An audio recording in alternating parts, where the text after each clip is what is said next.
I never liked doing rounds in the old county jail after dark. Even when it was still in use, the place carried a weight. Like the walls remembered everything that had ever happened inside them.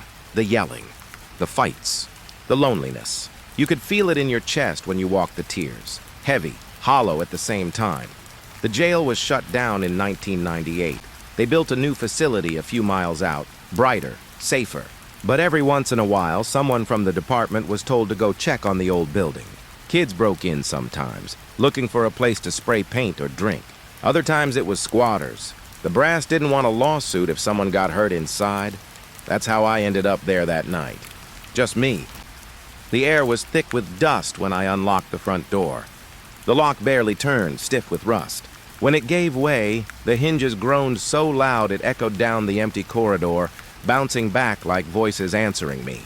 For a second, I thought about turning around, saying I checked it, calling it good, but something about lying when you're in uniform. It doesn't sit right, so I went in. The smell hit me first. Stale concrete, rust, mold creeping somewhere out of sight. I clicked on my flashlight and started walking, boots crunching on dirt and broken plaster. The beam of light carved through the dark, landing on peeling paint and rusted bars. Cell doors lined the hall like jagged teeth. I didn't expect to find much. Just empty space, silence. But silence in a jail doesn't feel clean. It feels like holding your breath in a coffin. I worked my way past intake, past the old booking desk, deeper into the cell blocks. Every step I took, I swore I could hear another one, just half a beat behind me. Not loud, just faint, like a shadow of my own steps. I told myself it was echo. Old places do that. Concrete makes sounds bounce, but it kept me glancing over my shoulder every few seconds. When I reached the main block, I stopped. Something was lying in the middle of the floor. At first, I thought it was just a piece of scrap metal, maybe a bolt or a pipe someone had dropped. But when I got closer, my light caught the shine of brass. Keys, a full ring of jailer's keys. Not the cheap kind you get cut at a hardware store. These were the big heavy ones, thick, worn at the edges. I picked them up and felt the weight in my hand. They were real, old, the kind we stopped using decades ago. But I knew for a fact those keys had been collected when the place closed. The department locked them away. I'd seen the set myself, sealed in a display case in the new jail. These weren't supposed to exist out here lying in the dirt. I froze, crouched there with the cold metal in my palm, listening. And then it happened. The sound, the unmistakable clatter of keys hitting concrete, but it didn't come from my hand. It came from further down the block. A metallic rattle, sharp and quick, as if someone else had just dropped their ring of keys onto the floor. I whipped my light toward the sound. The beam cut across row after row of empty cells. Shadows stretched and jumped. Bars glimmered in streaks of silver. Nothing moved. No one was there. But the sound had been real. I know it had. I stood up, every hair on my neck prickling. My first thought was kids, trespassers. Maybe someone else had broken in ahead of me and was messing around. But the doors at the front had still been locked, and the windows in this place were barred and bolted shut. There was no way in without me knowing. I called out anyway. Sheriff's Department. Hello? My voice carried too far, too fast. It bounced off the walls and came back broken, like someone repeating me in pieces. Sheriff. Hello? Hello? No answer. The silence that followed was worse than the noise. I forced myself to keep moving. That's the thing about fear. You can't let it freeze you. Not in a place like that. If you stand still, it feels like the building swallows you. You've got to keep your boots going. Keep the light moving. That's what I told myself. I walked deeper into the block, checking each row of cells, all empty. Rusted bunks, torn mattresses, carved initials in the paint, ghosts of people long gone, but no intruders, no pranksters. And then, just when I started to think maybe I imagined it, something else happened. The keys in my hand shifted, not dropped, not rattled, shifted, like they had been tugged. I gripped them tighter, pulse hammering, my throat dry as dust, the weight of them pulled down at my palm. I told myself it was just my imagination. Maybe the ring slid against my glove. Maybe my hand twitched, but it didn't feel like that. It felt deliberate. I shoved them into my pocket and tried to focus. Just finish the sweep. Get out. Report it in. Simple. But the jail didn't want to let me go easy. As I turned back toward the exit, the clattering started again. Not once, not twice, over and over, like a dozen sets of keys hitting the concrete around me. From the left, from the right, from above even. The noise came from everywhere, overlapping, until it sounded like the whole block was alive with jailers dropping their rings on the ground at the same time. I spun in circles, flashlight jerking across walls and doors and shadow. Nothing there but the sound. The sound kept going, and then, as sudden as it started, it stopped. The silence was crushing. I realized I was breathing hard, too loud, my chest heaving like I'd been running. But I hadn't moved more than a few feet. I couldn't shake the feeling that if I didn't leave right then, something would happen. Something I wouldn't be able to explain away. I forced myself to walk back, steady, slow, each step deliberate. I told myself not to run. Running would make it worse. Running would invite it closer. When I finally reached the front door, I pushed it open and stepped into the night air like a drowning man breaking the surface. The keys were still in my pocket. I didn't remember putting them there. Didn't remember keeping them. But when I reached inside, my fingers touched cold brass. I wanted to drop them, toss them back into the dirt and leave them behind. But I couldn't. My hand wouldn't open. My fist stayed locked around that ring like it belonged to me now. When I got back to my cruiser, I sat there with the engine running, staring at the building in the rearview mirror. No lights, no movement, just a dead shell of concrete and rust, but I swear, as I pulled away, I heard it one more time. A single key falling, clattering against the floor, as if someone inside had picked up their set and wanted me to know they weren't done with me. Yet I didn't go back to the jail for 2 weeks after that night with the keys. I told myself I wouldn't. Told myself I'd file the report and let someone else deal with it. But the thing about places like that, once they get their hooks in you, it's like they whisper in the back of your mind. Quiet, patient, waiting. The lieutenant finally asked me to check again after we got a call from a neighbor about noises coming from the building. I wanted to say no. Wanted to pass it off to somebody else, but I didn't. Pride will do that to you. I wasn't about to admit I was spooked by a pile of concrete and rust, so I went. The same stale smell hit me the second I opened the door. Wet concrete, dust, and something else, like old iron left in the rain. My flashlight beam shook as I raised it, and I realized my hand was trembling before I'd even taken a step inside. This time I thought I'd be smart. I'd move quick. In and out. No wandering. No letting the shadows get the better of me. The hallways looked the same as before. Cracked tile. Paint flaking in strips like old skin.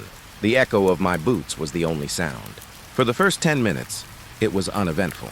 No voices, no clatter of keys, just silence. But silence has a way of turning into noise if you listen too hard. I kept glancing down the rows of cells as I passed. They all looked empty. The bunks stripped bare, graffiti fading into the walls. I'd shine my light in, move on, shine again, move on. But as I did, I started to notice something. The doors. Most of them were left open after the jail shut down. Just wide, rusted gaps. But here and there, one would be closed. Solid. Steel and bars tight against the frame. That shouldn't have been possible. Not without power. I tried to ignore it. Tried to keep my pace steady.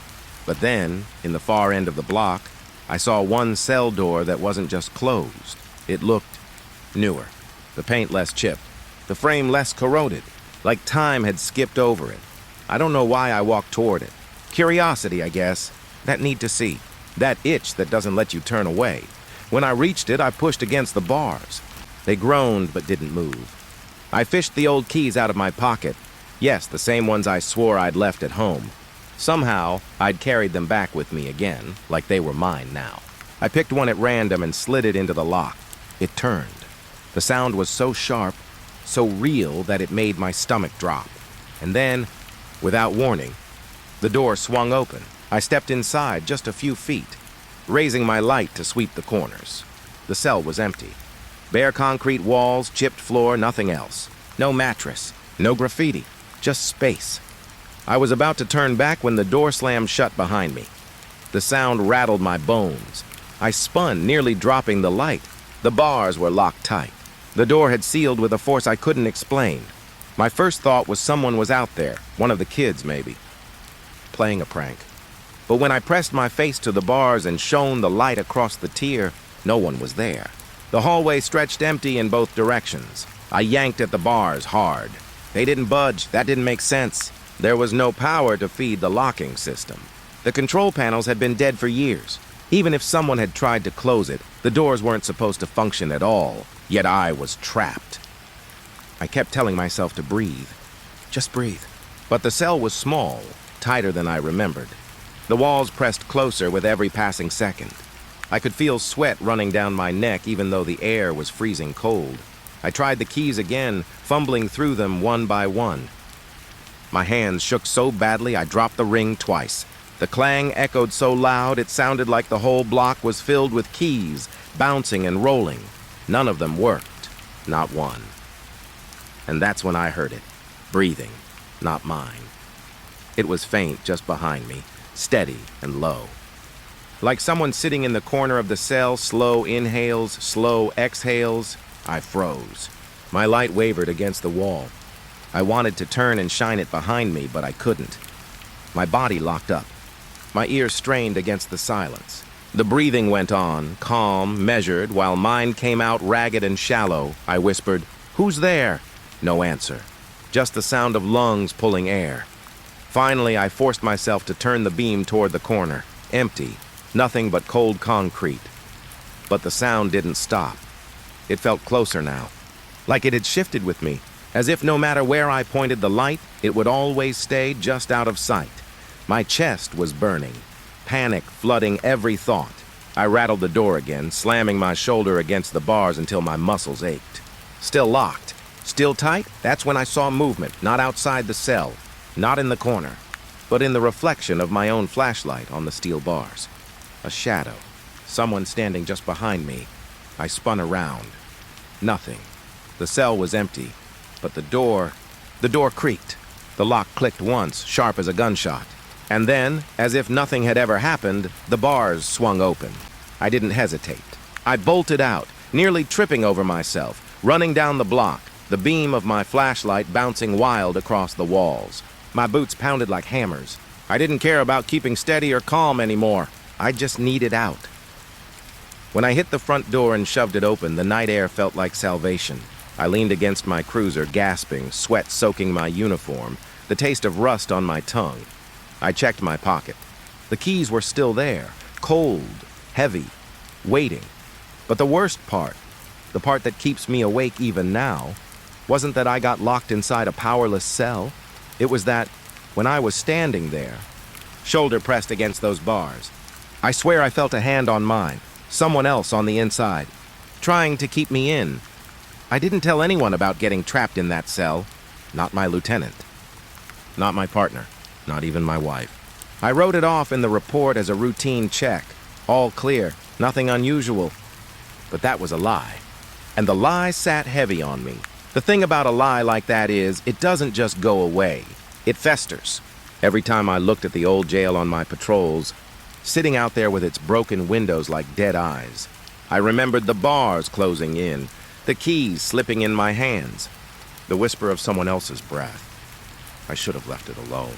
But a few weeks later, I went back. I told myself it was for closure. To prove it had all been in my head. This time I went at dawn, right as the sky was starting to lighten, but the streetlights hadn't cut off yet. That hour when night and morning overlap and the world feels stuck between. When I pulled up, the building looked even more hollow than before. Pale gray light washed over the walls. The shadows seemed longer, stretched out like they didn't want to leave. I stepped inside with my flashlight off. I thought maybe the daylight would make it easier. Maybe I'd see things for what they were. The silence was different in the morning. Less oppressive, but not safer. The place felt like it was holding its breath, waiting. I walked the same hallways I had before. The cells gaped open, metal doors rusted crooked. I noticed more details this time, names scratched into the concrete, tally marks carved into the walls. Lives lived in small boxes. Days stacked on top of days. I should have turned back. I should have checked the place quickly and left. But I lingered. And when I reached the main block, I heard it. Voices. They came from deeper inside. Not loud, but steady. Rhythmic. At first, I thought it was a group of kids again, maybe sneaking in, messing around. But the sound wasn't playful. It was sharp, formal, roll call. The words cracked across the air. My heart dropped. I froze in place, straining to listen. Adams! A pause. Then another voice answered, Here! Baker! Here! One by one, the names rolled out. Strong, commanding voice calling them. Dozens of other voices answering back, some clear, some muffled, like they came from far away. But the jail was empty. I knew it was empty. The sound came from the cell block ahead of me. I crept closer, every step heavy, my body telling me to stop, but my mind pulling me forward. The roll call went on, steady as a drumbeat. Davis! Here. Ellis. Here. I turned the corner, shining my light across the rows of cells. Every single one was empty. Bare bunks, crumbling walls, not a soul in sight. But the voices didn't falter. They filled the air, layered over each other, echoing in ways they shouldn't. It felt like I was standing in the middle of 100 men. Each locked in his own cage, each answering his name, I whispered. No, but the roll call kept going. I tried to focus on the names. Adams, Baker, Carter, Daniels. They sounded old-fashioned, like something from another time. And the way they spoke, it wasn't how people talk now. It was clipped, disciplined, military almost. Then I realized something that made my skin crawl. The commanding voice wasn't just calling names. It was moving closer. With each new call, the sound shifted, drifting down the road toward me.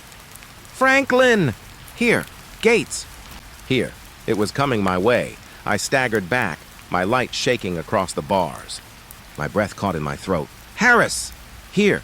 When the voice shouted the next name, it was right in front of me. Johnson!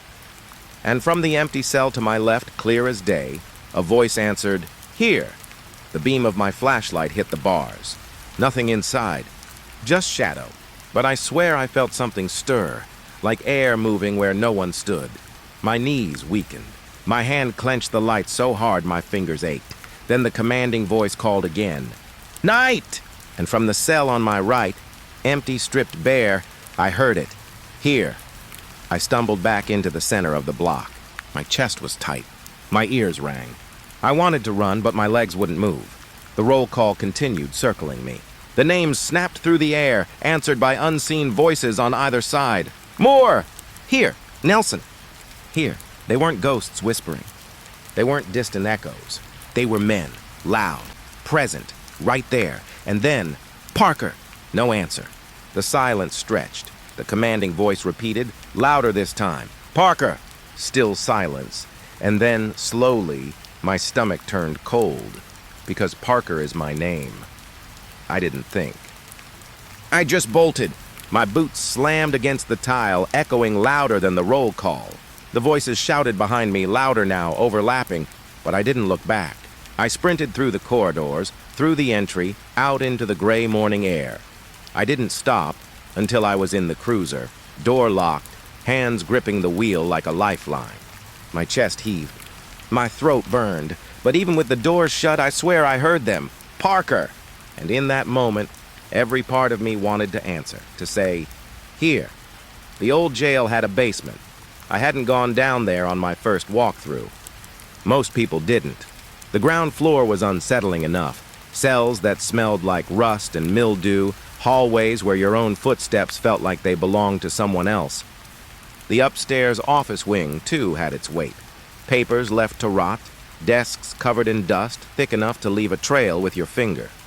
But the basement, no one talked about it much. Just a word, the boiler room. That was enough.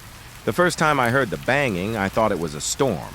I was outside in the cruiser, parked across the street in one of my routine checks. The jail had been officially closed for years, but we still got calls about kids sneaking in, breaking windows, or squatters setting up camp. My lieutenant always told me not to bother unless I saw real signs of trouble, but I couldn't help it. That place pulled me in. The sound carried up from the ground like a fist-pounding metal, a hollow, echoing clang. One, then another. Pauses in between, irregular. Not wind, not pipes shifting. Something deliberate. I told myself maybe it was just the building settling, but the noise repeated enough that it worked its way under my skin. I finally stepped out of the cruiser, the cold air biting at my face, and listened hard. The sound was definitely coming from below. I crossed the cracked lot and went inside.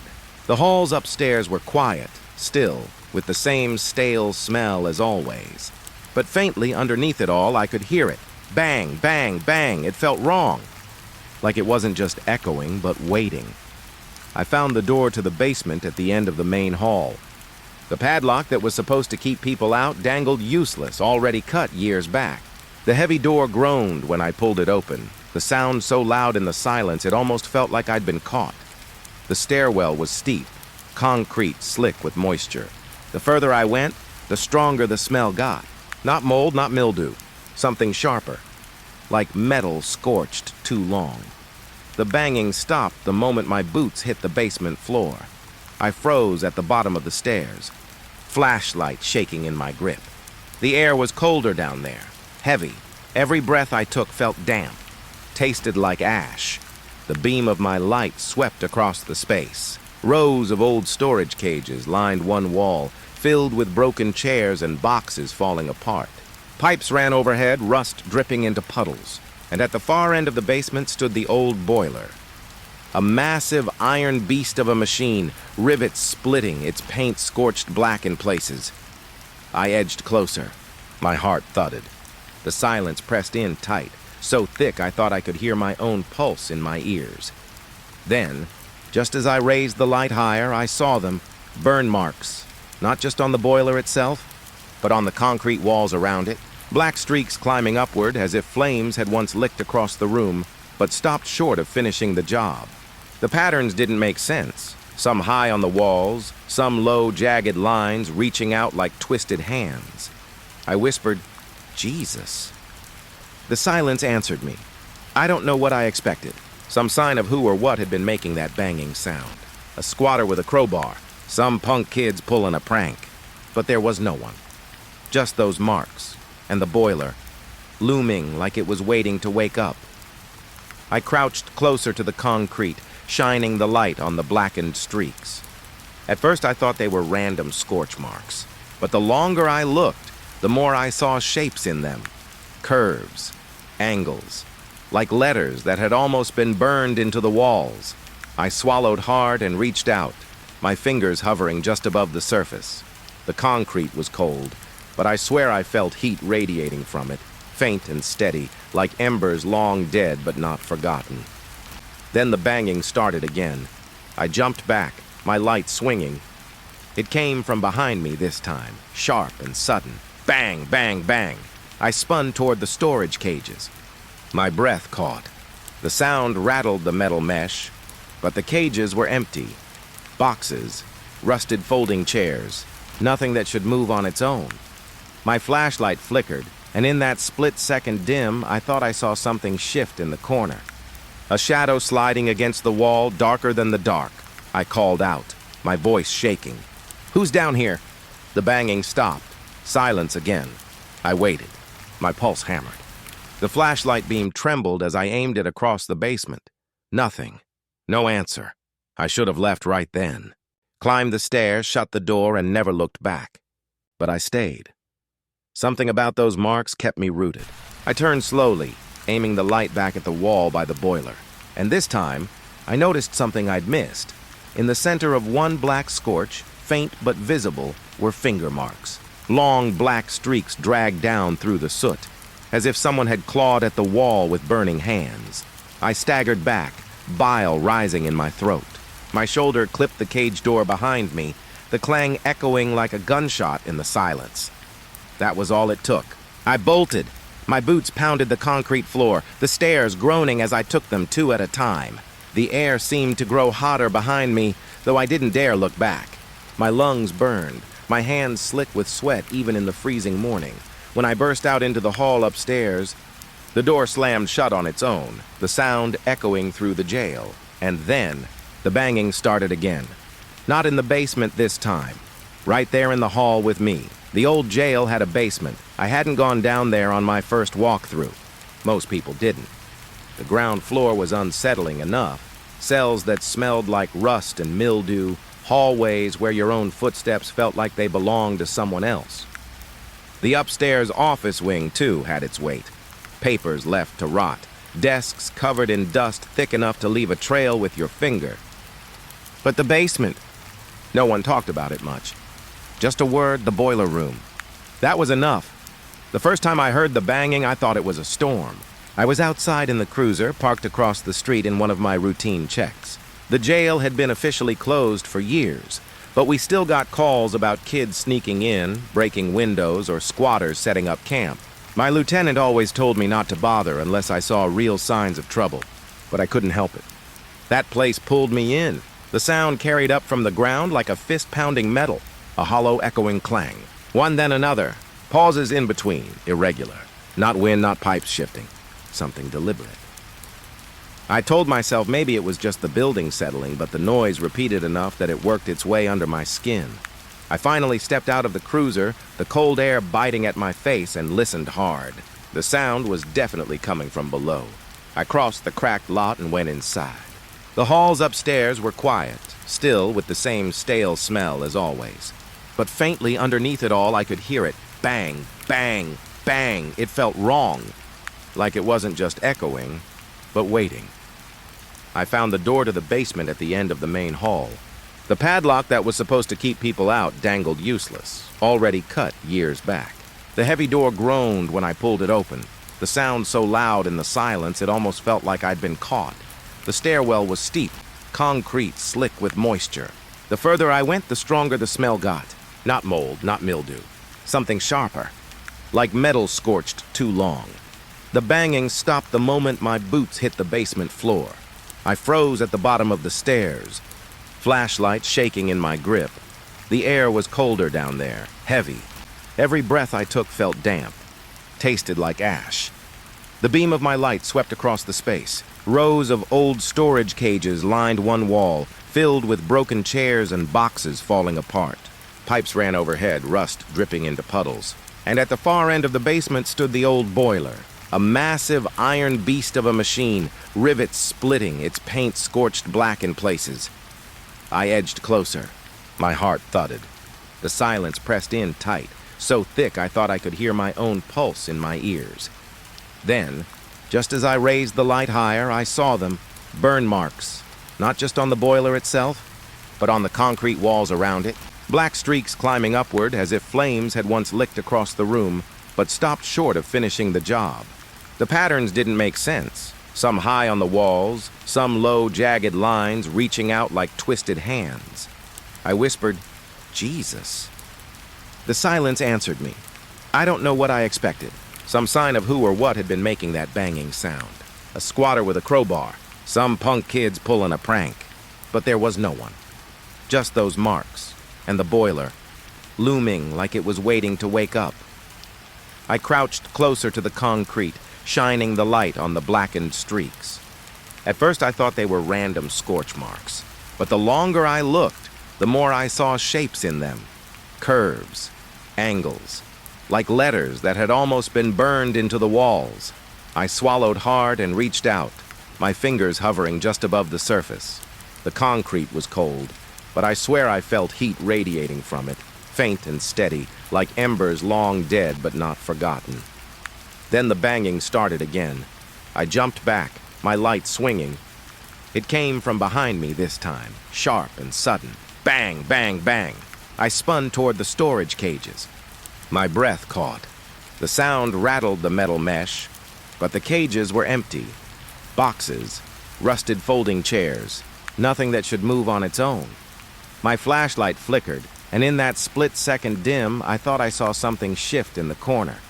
A shadow sliding against the wall, darker than the dark. I called out, my voice shaking. "Who's down here?" The banging stopped. Silence again. I waited. My pulse hammered. The flashlight beam trembled as I aimed it across the basement. Nothing. No answer. I should have left right then. Climbed the stairs, shut the door, and never looked back. But I stayed. Something about those marks kept me rooted. I turned slowly, aiming the light back at the wall by the boiler. And this time, I noticed something I'd missed. In the center of one black scorch, faint but visible, were finger marks. Long black streaks dragged down through the soot, as if someone had clawed at the wall with burning hands. I staggered back, bile rising in my throat. My shoulder clipped the cage door behind me, the clang echoing like a gunshot in the silence. That was all it took. I bolted. My boots pounded the concrete floor, the stairs groaning as I took them 2 at a time. The air seemed to grow hotter behind me, though I didn't dare look back. My lungs burned, my hands slick with sweat even in the freezing morning. When I burst out into the hall upstairs, the door slammed shut on its own, the sound echoing through the jail. And then, the banging started again. Not in the basement this time, right there in the hall with me. I didn't go back to the basement for a few weeks. Every time I thought about those burn marks on the walls, my stomach twisted, and that banging, God, it stayed with me. Sometimes I thought I still heard it faintly, even when I was miles away, like the sound had followed me into my own head. But the jail has a way of calling you back, and one night it did. It had rained hard all day. Sheets of water hammered the streets, and the gutters outside the jail overflowed, spilling muddy streams down into the lot. By the time I pulled my cruiser up, the place looked like it was sinking. I told myself I was just checking for leaks, making sure no one had broken in to take shelter. That was half true. The other half, I think I just wanted to know if the basement had changed. If the banging had left its mark somewhere else, I went inside. The air was damp, heavier than usual, every surface sweating with moisture. My boots squeaked against the cracked tile as I made my way down the main corridor. That's when I saw it. Water, pooling near the stairwell door, spilling out in a thin stream across the hall, I muttered under my breath. If the basement had flooded, that meant the county would need to send someone out. Maybe it would be condemned for real this time, not just left to rot. The padlock on the basement door still hung broken. I pushed the door open and the smell hit me. Not just mildew, stagnant water, heavy and sour. The stairs were slick, coated in a thin film of brown water. I gripped the rail and went down slow, every step echoing louder than it should. At the bottom, the beam of my flashlight bounced off the water. The corridor stretched ahead, half submerged. In some places, it was ankle deep. In others, nearly up to my knees. Pipes dripped steadily overhead, feeding the flood. I waded in. The water was ice cold, soaking my pants, seeping into my boots. Each step sent ripples along the surface. The sound carried far, too far, bouncing off the walls like I was being followed. And then, I noticed the reflections. At first, I thought it was just me. The beam of my flashlight, the movement of my own shoulders rippling back at me. But then I saw another, a figure. It stood in the water's reflection just behind me. Tall, shoulders squared, head bowed slightly like it was listening. I froze. My body locked, breath caught halfway in my chest. Slowly, I turned, shining the light back up the hall. Nothing. Just the empty stairs, water dripping from the pipes. I swallowed hard and turned back. The reflection was gone, but the surface of the water rippled like something had just moved through it. I pressed forward, boots sloshing, the water climbing higher the deeper I went. The corridor twisted left and I followed it, the walls pressing tighter around me. The smell grew worse, almost chemical. That's when I saw them again. Not one reflection this time. Dozens. The beam of my light skimmed the surface and faces stared back. Men lined up shoulder to shoulder, water distorting their features, mouths open like they were chanting something I couldn't hear. Their bodies weren't above the water, only their reflections showed, pale and wavering. My skin prickled. My throat went dry. I squeezed the flashlight so hard my knuckles ached. I shut my eyes tight and whispered to myself, "It's just the light. It's just the water." But when I opened them again, the faces had shifted closer. Their mouths moved in unison now, silent words spilling from lips that never broke the surface. I stumbled back, water splashing, nearly dropping the light. My pulse hammered so loud I swore it would burst in my ears. I raised the flashlight higher, away from the floor, away from the reflections. The walls looked the same, concrete streaked with mildew, paint peeling. But I couldn't bring myself to look down again. I forced myself to keep moving, step by slow step, water dragging at my legs. The corridor seemed to stretch longer than it should, each bend revealing only more darkness. And then the sound came, not the banging from before. This was softer, a low murmur like many voices speaking at once from underwater. I froze, heart racing. The sound swelled and ebbed, never rising above a whisper, but filling the whole corridor. I glanced down before I could stop myself. The reflections were closer now, pressed almost against my boots. Their mouths moved faster, the words bubbling soundlessly up through the water. Their eyes, all of them, were fixed on me. I staggered back, nearly slipping, my hand scraping against the damp wall. The voices rose, muffled but insistent, like they were pleading or demanding. I couldn't tell which. Then, something touched my leg. Cold, slimy, not water, fingers. I yanked my leg back, water splashing high against the wall. My light swung wildly, catching nothing but ripples. I broke. I turned and ran. The water slowed me, dragging at my boots, but fear pushed me harder. I barreled down the corridor, back the way I'd come, breath tearing at my lungs. The voices followed, rising higher, chasing me. The stairs loomed ahead.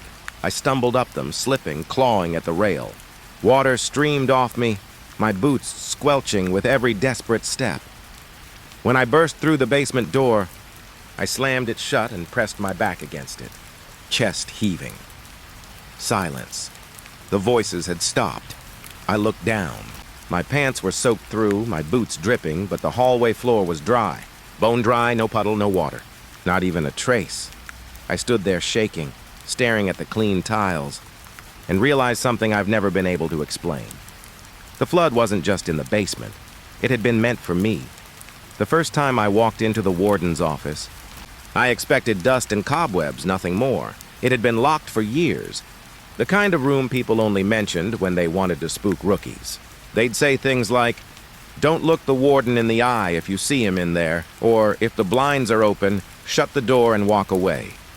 I never believed those stories. Places like this jail, they breathe rumors.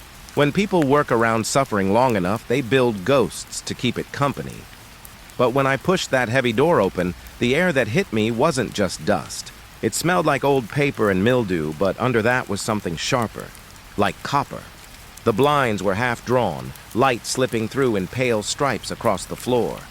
His desk sat in the middle, a massive oak thing that looked too big to ever have been moved. And on top of it, chaos. Files scattered everywhere, papers curled at the edges from damp. Drawers pulled wide, some hanging crooked like they'd been yanked hard. I froze, because the place shouldn't have looked like that. The jail had been empty for years.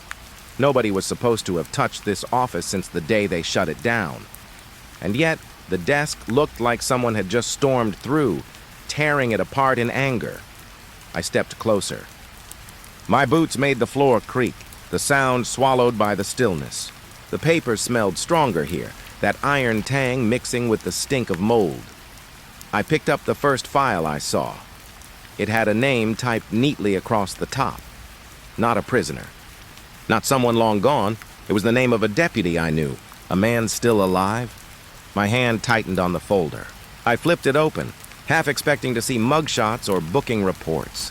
But instead it was filled with records, observations, every detail about this deputy's work, his habits, even his mistakes on the job. Things no inmate would know. Things even I didn't know. I dropped it back on the desk and stared at the pile. Dozens more folders, each one stamped with a name. Some I recognized right away. Others it took me a second to place, but they were all officers. All still breathing. I reached for another, my pulse picking up. This one had a woman's name. A sergeant. Inside were photos, not old black and white prison files. These were fresh, printed on modern paper, the kind you'd run through a copier down at the station. One photo showed her car parked outside her house. Another showed her walking her dog. Another, her eating at a diner I'd been to myself. I stared at them until my throat tightened. My eyes kept darting to the corners of the room, like I'd find someone crouched there watching me read. The hairs on my arms lifted. Someone had been here, recently. Someone who knew things they shouldn't. I shoved the file back into the drawer. slamming it harder than I meant to. The sound echoed in the empty room. For a long moment, I just stood there, breathing, listening. The silence pressed in around me, heavy as a hand on my shoulder. Then I noticed something. The bottom drawer. It was cracked open just enough to see paper edges stuffed inside. But this drawer? It was different. It had a lock on it, one of those old brass kinds you'd need a key for. Except the lock was broken. The metal bent like someone had forced it open with a crowbar. I crouched down, my knees popping. My fingers shook as I pulled the drawer open. Inside was a single folder. Not a stack. Not a pile. Just one. I slid it out. The cover was damp, the name smudged from water damage. But I could still make it out. It was my name. The weight of it hit me so hard I nearly dropped the thing. My chest tightened, every nerve screaming for me to leave, to burn the whole room down if I had to. But I opened it. I had to. Inside were pages of notes, the handwriting jagged, rushed. Details about me I couldn't explain. My first night shift alone. The dent in my cruiser from a hit and run I never reported. Even the way I twitched my leg when I was nervous. Things no one should know. At the back of the file was a single photograph. Me, taken through my living room window. I slammed the folder shut, my breath coming too fast, too loud. The whole office seemed to tilt, the walls leaning in, the shadows stretching longer across the floor. I shoved the file back in the drawer, harder than I meant to, and it jammed. I tugged at it, but it wouldn't go in all the way. The metal runners screamed as I forced it. Finally, it slid shut with a dull clang. And that's when I heard it, a drawer sliding open behind me. Slow, deliberate. I didn't turn right away. I couldn't. My skin crawled, every instinct telling me I'd see something I wasn't ready for. When I finally did, the middle drawer of the desk was open again. The same one I'd closed earlier. Papers spilled out across the wood, like someone had been rifling through it the whole time I stood there, and on top of the mess sat a fresh photograph, not curled, not damp, crisp, clean. It was me again, but this time, the picture showed me inside the warden's office. Standing right there, looking down at the desk. The photo was impossible. It showed me from an angle that meant someone had been in the room with me, watching. I staggered back, my boot catching on the rug, my shoulder slamming the doorframe. My chest heaved, my throat dry as dust. I didn't pick up the photo. I didn't touch another thing. I just turned and walked out, forcing myself not to run, though every bone in my body screamed to get out faster. The hallway outside felt brighter somehow, even with its flickering lights. I leaned against the wall, pressing my hands into my knees, trying to breathe. That's when I realized something. The copper smell, the one that had clung to the office. It was still on my hands. Stronger now. I lifted them to my face and froze. It wasn't dust. It wasn't mildew. It was blood. The warden's office stayed with me long after I left it. That night, even at home, I couldn't stop smelling blood on my hands. I scrubbed them raw, but it clung, faint as rust, in the back of my throat. I kept checking the window, expecting a camera flash, but I came back anyway. I don't know why. Maybe because I thought if I left it alone, it would keep growing in my head until it owned me. The second time I stepped into that office, the air was colder. Not just damp, cold enough I could see my breath in the dim light. And on the desk, sitting right in the center of the mess of papers, was a red phone. I froze, because I knew it hadn't been there before. It was one of those old rotary styles, the kind you only see in movies now. The cord trailed down the side of the desk and ended in nothing. Not plugged into the wall, not even close. I walked around it slowly, my boots scraping against the floor. I bent down, tracing the cord with my eyes. It was cut clean, frayed at the end. The phone was dead, but then it rang. The sound nearly stopped my heart. Sharp, shrill, slicing through the silence like a blade. I stumbled back, my elbow knocking into the cabinet. Papers slid to the floor, but I couldn't look away from that phone. It rang again. I told myself not to touch it, not to go near it, but each ring felt heavier, pulling at me, like if I didn't answer, it would keep ringing forever. My hand shook as I lifted the receiver. The The line hissed with static. Not silence, static. Alive, restless. Then a voice cut through. "Please," it whispered. "Please get me out." My skin crawled. The voice was hoarse, desperate, like someone choking on their own words. I didn't speak. I couldn't. "Please," it begged again. He locked us in. "We can't get out. It burns. It still burns." I swallowed hard, forcing sound into my throat. "Who is this?" I asked, my voice barely more than a breath. The line crackled. Then, clear as day, "It doesn't matter. You already know." The receiver felt heavy in my hand, slick with sweat. I almost dropped it.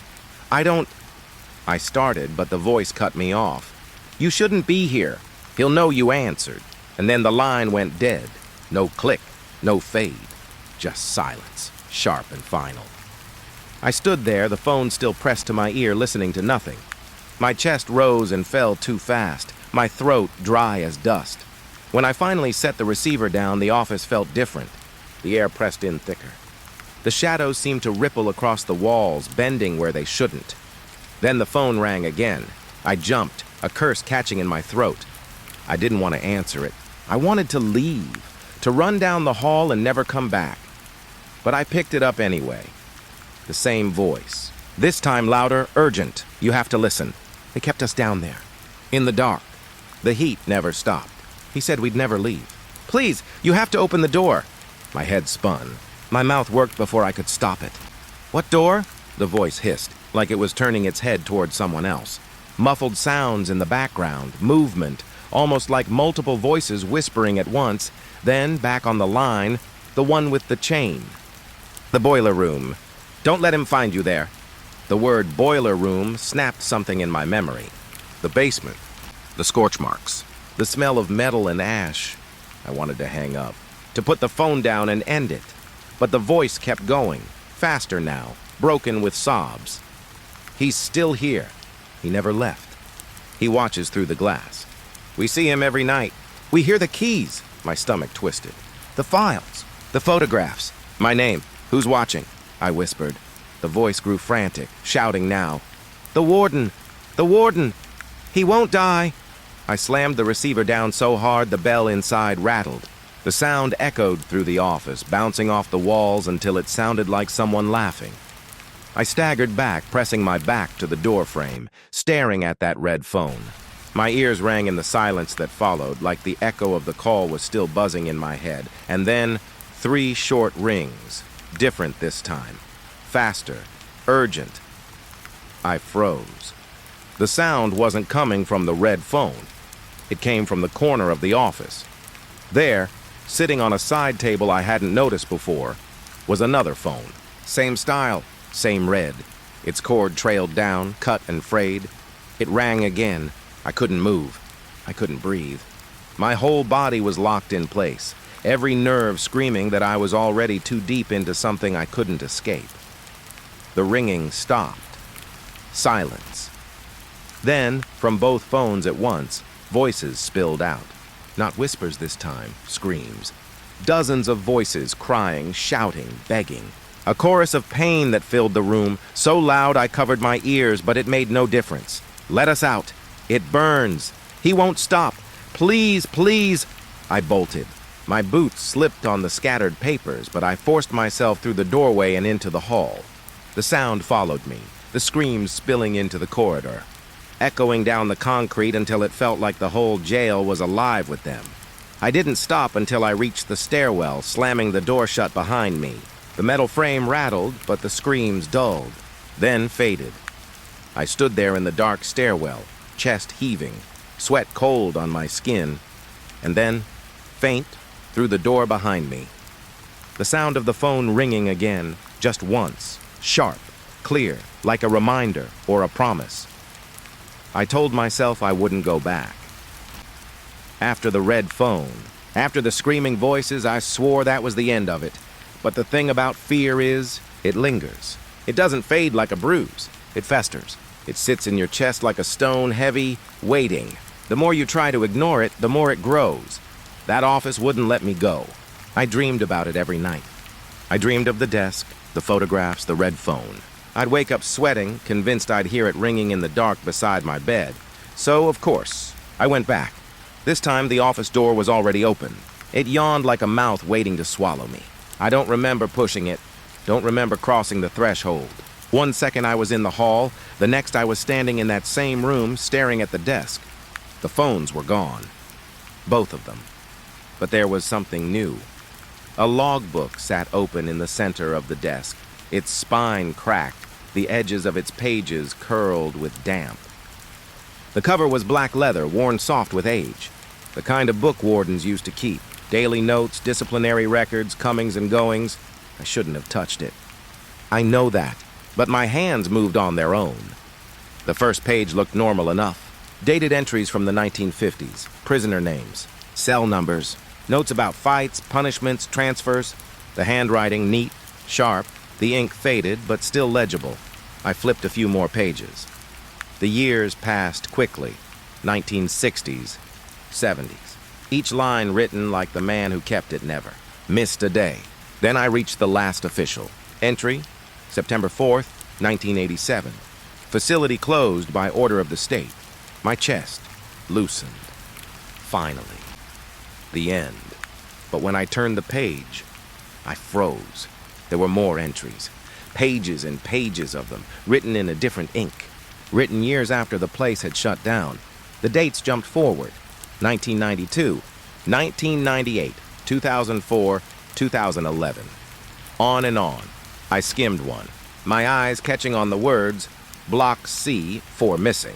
Presumed in the walls. Another, Cell 12. Screaming again. Warden says leave it. My pulse hammered. I checked the dates again. These weren't archival mistakes. The handwriting was fresh. Recent. And then I turned to the most recent page. The date at the top was last month. I read the entry once. Then again. My throat closed because the signature at the bottom was mine, not just similar. Not close. It was my handwriting. My name, written in the exact same looping style I've signed every report for the last 10 years. I stepped back so fast the chair behind me tipped and crashed to the floor. My stomach lurched, bile burning at the back of my throat. I didn't remember writing it. I couldn't have written it. But there it was. My name staring back at me like an accusation. I slammed the book shut, but the sound echoed too loudly, too sharp, like it woke something in the walls. I looked around, suddenly convinced I wasn't alone. The office seemed to tilt. My vision swam. The shadows in the corners deepened until they looked like figures, like men standing silent, watching. I forced myself to open the book again, my hands shaking so badly the pages rattled. I needed to see it one more time to prove it to myself. But when I flipped back to the most recent entry, the date had changed. Not last month, tomorrow. My breath caught in my throat. I stared at the words, my vision tunneling. The entry described me. By name, it said I came into the office. Said I found the book. Said I read it. Word for word, what had just happened. And below it, one last line. He will not leave. The pen strokes were still wet. I dropped the logbook, stumbling back until my shoulders hit the wall. My breath came ragged, my body locked between wanting to run and not being able to lift my feet. I heard it then, the sound of a pen scratching across paper. Not from the desk. Not from the floor where the logbook lay, from right beside my ear. I spun, but there was nothing there. Just blank wall, but the sound didn't stop. It circled the room, moving with me, invisible, writing. I snatched the book off the ground and flipped back to the page. New lines were forming right before my eyes. He knows now. He understands the truth. He belongs to the log. I snapped the book shut, clutching it to my chest, like maybe I could smother it. My legs carried me to the door, my boots tripping over papers over nothing. I tore the office door open and stumbled into the hallway. The air out there felt just as heavy, just as wrong. And when I looked down, I realized the logbook was still in my hands. I had tried to drop it, but it clung to me. My fingers cramped, locked around the cover no matter how hard I tried to let go. I screamed, slamming it against the wall, against the floor. But it didn't dent, didn't tear. My hand wouldn't release it, so I ran. I don't remember how far or for how long. I only know the lights flickered as I passed. and the sound of pages turning followed me the whole way. When I finally burst out through the front doors of the jail, the night air hit me like water. Cold, sharp, real, and the book was gone. My hand was empty. I thought I imagined all of it. I thought maybe I'd lost my mind inside those walls. But when I got home, hours later, exhausted, shaking, I found it. The logbook sat waiting for me on my kitchen table. Open to a fresh page, the date at the top was today, and the entry was still being written, line by line, in my handwriting. There's a place in the old county jail they used to call the hole solitary confinement. It was meant for punishment. Just a slab of concrete, no windows, no sound. Inmates used to say that if you stayed in there long enough, the dark could drive you insane. I always thought that was just talk, a way to scare rookies, or maybe exaggerate what the conditions were really like. But I went down there myself and I learned the truth. The dark. It doesn't just surround you. It gets inside. That night I carried only a flashlight. The basement corridors twisted in ways that didn't make sense, like someone had designed them on purpose to keep you lost. The air grew colder as I descended, thick with dust, smelling like damp stone and rusted iron. When I reached the row of solitary cells, it felt like the world above had fallen away. My footsteps echoed too loudly. My light seemed weaker than it should have been. The cells stretched in both directions, their doors lined up like black mouths yawning open. The farther I walked, the less sound I heard. No pipes, no creaks, no dripping water, just nothing. I stopped outside one cell. Its number plate had been scratched off, nothing left but gouges in the steel. Something about it made me lean closer, like I could hear breathing inside. I shined my flashlight through the bars, but the beam died after just a few feet. The darkness in there was too heavy, too thick. I don't know what made me step in. Maybe it was curiosity. Maybe it was something else. But I walked into that cell. The temperature dropped instantly, like I had stepped into ice water. My skin prickled. The smell of mildew and rot choked me. And then my flashlight flickered. Once, twice, and went out. I slapped it, shook it. Nothing. The dark swallowed everything. At first I thought, okay, just breathe. Find the door, get out! I turned, stretching my hand out toward the frame. But when my palm should have hit cold iron, there was nothing, only wall. I froze, pressed both hands flat against the surface, sliding them across the rough concrete. No bars, no opening. The door was gone. Panic clawed at my chest. I spun in the dark, searching, feeling along the walls. But they were seamless, unbroken. I was sealed inside. I tried to tell myself maybe I'd gotten turned around. Maybe I was facing the wrong wall. But each side was the same. Just blank, cold stone pressing closer and closer. The dark thickened. Not just the absence of light, but a weight. Like it was pressing down on my shoulders, filling my lungs. I couldn't tell if my eyes were open anymore. I couldn't even see my hands in front of my face. I started counting. It was something I'd heard once, that if you lose track of time in the dark, you can keep your mind steady by counting seconds. But my own voice sounded wrong. Too loud, too sharp. It bounced back at me from angles that didn't make sense, like the cell wasn't square anymore. 15, 16, 17. The echo overlapped my words. But it didn't match. When I said 17, the echo said 18. My stomach turned. I pressed my back to the wall, trying to ground myself. I kept counting, softer this time, but the echo kept getting ahead of me. It was like someone else was in there, whispering the numbers just after me, one step further each time. I stopped speaking, but the counting didn't stop. A whisper in the dark. Steady, calm, moving past 20, 30, 40, climbing without me. I pressed my hands over my ears, but the sound was inside me now. Inside my skull, crawling under my skin, the dark felt alive. It pressed closer, tighter, until I could hardly breathe. My chest heaved, but no air filled my lungs. The walls seemed to close in, shrinking the room smaller and smaller. I clawed at the stone, nails splitting, skin tearing. But the concrete gave nothing back. And then I felt something else. Fingers, cold, damp, curling around my wrist in the black. I ripped free, stumbling across the floor, crashing into the opposite wall. My heart slammed so hard it hurt. My breath came ragged, my throat raw from screaming, though I hadn't realized I was. I wasn't alone in there. The whispering stopped.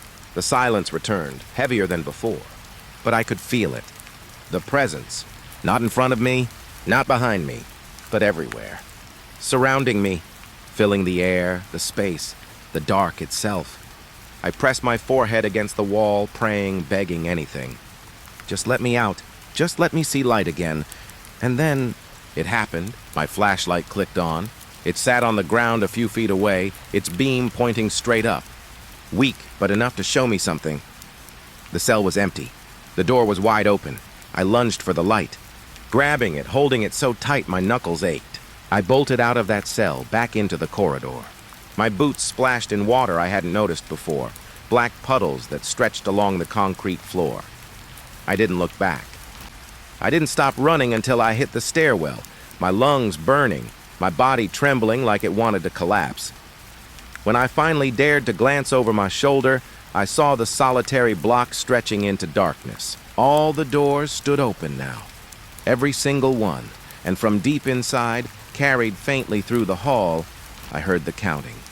Not my voice, not an echo, just a whisper, steady and patient, picking up right where it had left off. Word count, 1412. I didn't go back down there for a long time. After what happened in solitary, the door vanishing, the counting voice, I swore I wouldn't set foot in that part of the jail again. But the thing about old buildings is, they don't like being ignored. The more I tried to stay away, the more it felt like something was calling me back. I'd catch myself staring at the stairwell that led down, my hand resting on the railing without meaning to. Sometimes I'd hear faint knocks echoing up through the concrete like someone was tapping from below. Other nights it was colder near that door, as if the air itself was leaking up from the hold. And then one shift, the scratching started. It was faint at first, a tiny dry sound, like a nail dragged across metal. I thought maybe it was a rat chewing through old wires, but it didn't stop. It followed me. Everywhere I went in the jail, I heard it. Soft, steady, never too close, but never far enough to ignore. Down the empty corridors, through the old booking area, even in the warden's office where the windows were long gone and the wind should have drowned everything out. Scratch, scratch, scratch. At night, I dreamed of it. Waking up in my bed with the sound under my pillow, in the walls, inside my head, I told myself I had to face it. If I didn't, it was going to drive me insane. So I grabbed my flashlight again, and I went back down to solitary. The same cold hit me the second I reached the bottom. The same weight in the air. My beam flickered, weaker than it should have been, even though the batteries were fresh. The cells stretched out before me, their doors yawning open like broken jaws. I walked slow, every step echoing too loudly, and the scratching grew louder. This time it wasn't faint. It was sharp, desperate, coming from every direction at once. I swept the light across the bars, into the empty cells. Nothing, only dust and rust. The sound rose and fell, crawling along the walls, across the ceiling, beneath my boots. Scratch, scratch, scratch. I stopped in the middle of the corridor, my heart hammering so hard it hurt, and then the light died again. The dark slammed down like a trap. I froze, every muscle locked tight. My breathing filled the space, ragged and shallow, and beneath it, closer than before, the scratching grew frantic. It circled me, scraping across the walls, overlapping itself like 100 hands clawing to get out. I wanted to move, to run, but my legs wouldn't work. The sound rose higher, faster, nails tearing at stone, dragging through iron. It felt like the whole block was alive, like the cells were grinding their teeth all at once. And then I realized it wasn't random. The scratches were forming a rhythm, a pattern. I pressed my hands over my ears, but I could still hear it inside me. The scrape of something sharp carving shapes into the walls. Letters. My name. At first I thought I was imagining it, but then I could feel it. The walls vibrating as they were etched. Each stroke deliberate, digging deeper, spelling it out over and over. My name, ripped into the concrete by unseen claws. The air grew heavy, thick with dust. I could taste it on my tongue, choking me. I clawed for my flashlight, smacking it with shaking hands until it sputtered back to life. The beam cut through the dark, and I saw it. Every wall, every door, every inch of concrete around me was carved in fresh scratches. Jagged overlapping lines gouged into the stone. My name, repeated again and again hundreds of times, smeared across the cells like a curse. The marks glistened wet, as if they were still bleeding from the stone itself. I staggered back, the light trembling in my hand. My knees buckled. I couldn't breathe. The sound hadn't stopped. It was still going, louder now, like claws working faster, eager to finish the last few letters. I turned in circles, the scratches surrounding me on all sides. My name screamed at me from the walls. I stumbled to the nearest cell and pressed my hands against the gouges, needing to feel them, to prove they weren't just in my head. The edges were sharp, fresh and warm, like skin. I yanked my hand back, my stomach twisting. The scratching finally stopped. The silence that followed was worse, too heavy, too complete. I looked down at my palm and saw blood. Thin, fresh cuts where my fingers had grazed the grooves. I ran. I don't even remember moving my legs. But I bolted down that corridor, my light bouncing wildly, the names on the walls blurring together as I passed. When I reached the stairs, I didn't stop until I was outside, gulping cold night air, my lungs burning like they were full of smoke. For a long time, I stood there in the overgrown yard, clutching the flashlight like it was the only real thing left in the world. The scratches, the whispers, the dark, they all pressed against the back of my skull, seared into me. And the worst part wasn't what I saw. It was the realization that whatever was in that jail, it knew me now. Not just my face, not just my voice. It knew my name, and it wanted me to hear it.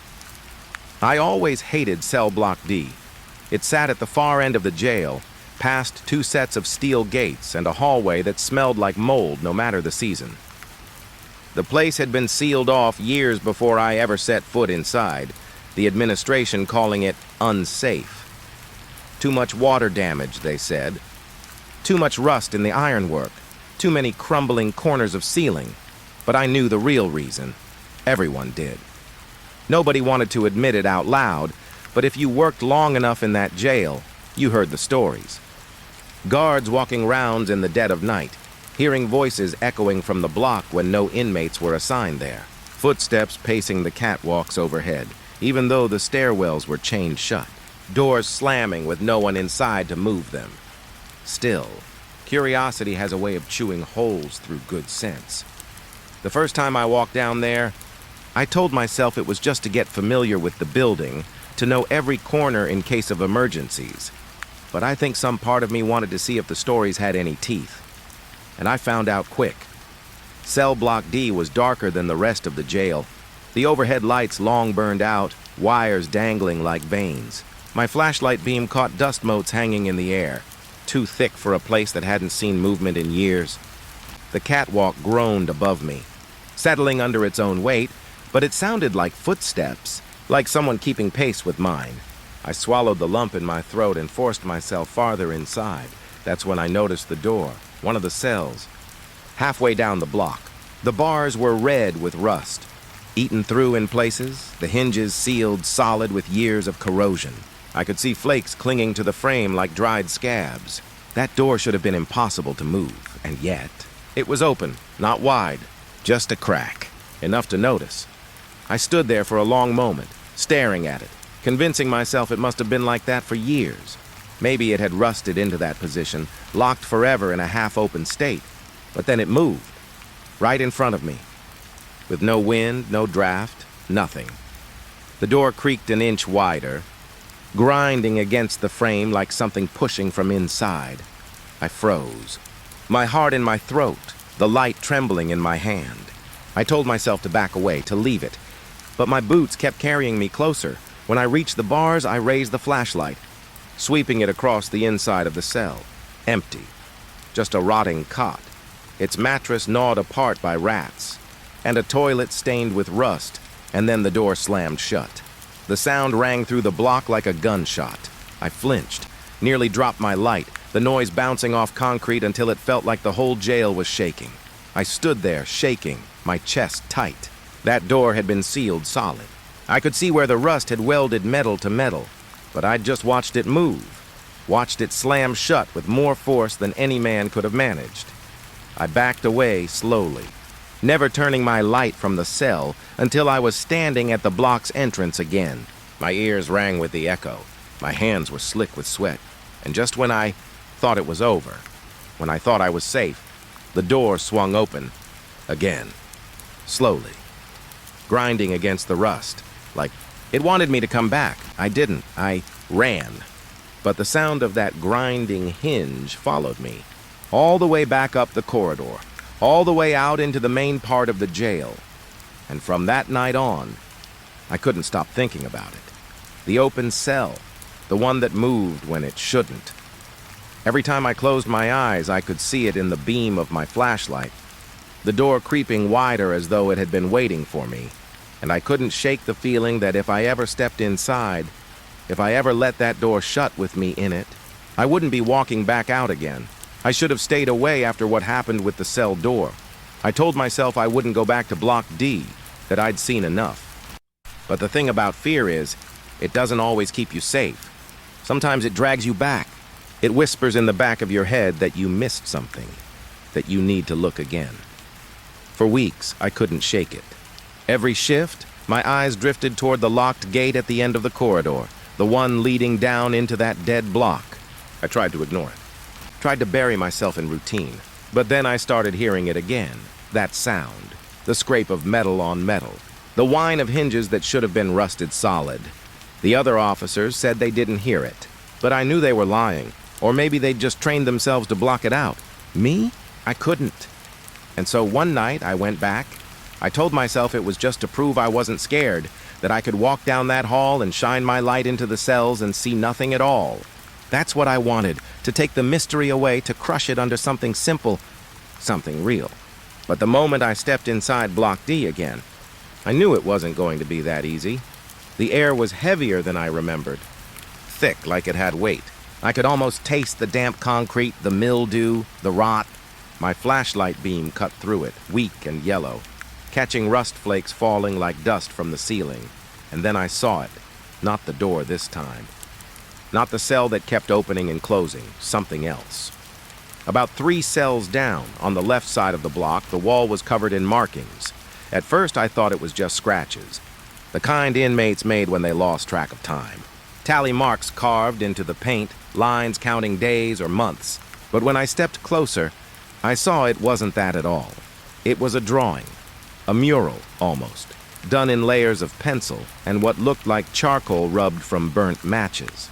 The lines were rough, shaky, but deliberate. It showed the hallway, the very hallway I was standing in. The cells, the catwalk above, even the busted light fixtures hanging overhead. The perspective was off, a little skewed, but it was clear enough, and there was a figure in the drawing, a man, standing in the middle of the hallway, holding a flashlight. I didn't breathe for a moment. My stomach turned cold like someone had poured ice water through me, because the figure, it wasn't just anyone, it was me. The stance, the shape of the light beam, even the way my shoulders slumped, like the weight of the place was pressing down on me. It was me standing exactly where I was, staring at the wall. I stepped back, my light trembling against the concrete. The drawing had to be decades old. The pencil was faded, the paint around it peeling. The whole wall looked like it hadn't been touched in years, and yet there I was. I don't know how long I stood there, just staring at it. My mind spun with explanations. Maybe some officer before me had the same build, stood the same way. Maybe an inmate had drawn him, and it only looked like me because my brain wanted it to. But deep down, I didn't believe that. The detail was too sharp, too specific. The light beam angled the same way mine cut through the dark. Even the outline of the flashlight itself matched. It wasn't coincidence. Someone had drawn me on that wall before I ever set foot in that block, and then I noticed something else, just behind the figure, behind me, there was another shape, not as clear, a shadow almost. A long, crooked figure standing further down the hallway. No face, no features, just a dark outline leaning against the bars of a cell. I raised my flashlight, sweeping it down the block toward where the shadow was drawn. Empty cells stared back at me. Rust, darkness, nothing else. Still, my throat closed up. My heart hammered. I couldn't stop imagining something standing there, watching me, just out of sight. I turned back to the drawing. The shadow was still there, leaning, waiting. I pressed my hand against the wall without thinking, tracing the lines with my fingers. The pencil smudged, faint, but still clinging after all these years. The closer I looked, the more I realized the figure had been drawn over and over, layers built up until it became something darker than the rest of the sketch. Almost like whoever made it couldn't stop redrawing it, couldn't stop seeing it. A sound broke the silence then. Not the door this time. Not the scrape of hinges. Something softer. A shuffle. Like bare feet moving across concrete, just out of the edge of my light. I spun around, my beam slicing the darkness, but the hallway was empty. My pulse thundered in my ears, louder than the silence. I told myself to leave, to turn around and walk back out before I made things worse. But I didn't. Instead, I pulled my pen from my pocket and held it against the wall. My hand shook as I pressed it to the faded pencil lines, and before I knew what I was doing, I added to the drawing one mark, one line. I don't even know why. Maybe I wanted to prove it was just a sketch, just a human thing. Maybe I wanted to feel like I had some control over it. But as soon as I lifted my pen away, the air shifted. Colder, heavier, like the block itself was holding its breath. And from the far end of the hallway, I heard the creak of a cell door, not slamming this time. Not loud, just slowly, grinding open. The sound echoed long and thin until it crawled inside my skull. I didn't wait to see which cell it was. I didn't look back at the drawing again. I ran, and the whole way out, I couldn't shake the feeling that the shadow in that sketch wasn't finished. That maybe it wasn't just a drawing at all. Maybe it was waiting for me to step far enough into the block for the picture to be complete. I kept telling myself not to go back. After the drawing, I swore I'd never step foot inside Block D again. I thought I could put it out of my mind if I just avoided it. But the thing about this jail, about that block, is it didn't like to be ignored. The more I tried to stay away, the more it pulled at me. Every time I passed the end of the corridor, I felt it, like a weight in the air, pressing against my chest. Like the block itself wanted me to return. And eventually, I did. This time, I had a plan. I told myself I'd go in and treat it like a routine job, nothing more. When we suspected inmates were hiding weapons or drugs, we'd do what we called a shakedown. Cell by cell, every inch searched. It was a way to show control, to remind the block that nothing stayed hidden from us. So that's what I told myself I was doing. A shakedown. Not because I was scared, not because I wanted answers, but because I was in charge here. That's what I kept repeating in my head.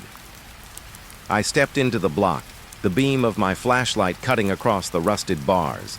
The silence was thick, humming in my ears. I gripped the baton at my belt, even though I knew there was no one here to use it on. Cell by cell, I moved. I started on the left side, shining my light into the corners, behind the bunks, under the sinks. Dust, rotted blankets, scraps of paper long since faded to gray. Nothing unusual. I forced myself to work slow, methodical, like I would if the place was full of inmates watching me. My hands brushed across the chipped paint of the walls, the cold metal frames of the beds. Cell after cell, empty, until I reached the one with the drawing. I didn't want to step inside, but I made myself. The mural was still there, the faint outline of my figure, the darker shadow behind it. My mark from the pen was still visible too, a small, ugly line cutting through the sketch. I turned away from it and searched the cell. Checked under the mattress springs, the cracks in the walls, the toilet bowl at the back. Nothing, just more decay. Still, the longer I stayed, the more uneasy I felt. Like I wasn't alone. I moved on quickly. The next cell was different. As soon as I stepped inside, I saw it. something that shouldn't have been there. Under the bunk, tucked into the corner, was a bundle.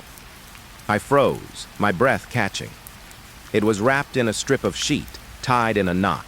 Dust covered the floor all around it, but the bundle itself, it was clean. Too clean. My hands trembled as I reached down and pulled it out. Inside were items that didn't belong. A small plastic shiv sharpened at one end, a half-empty pack of cigarettes, and a folded photograph of a woman I didn't recognize.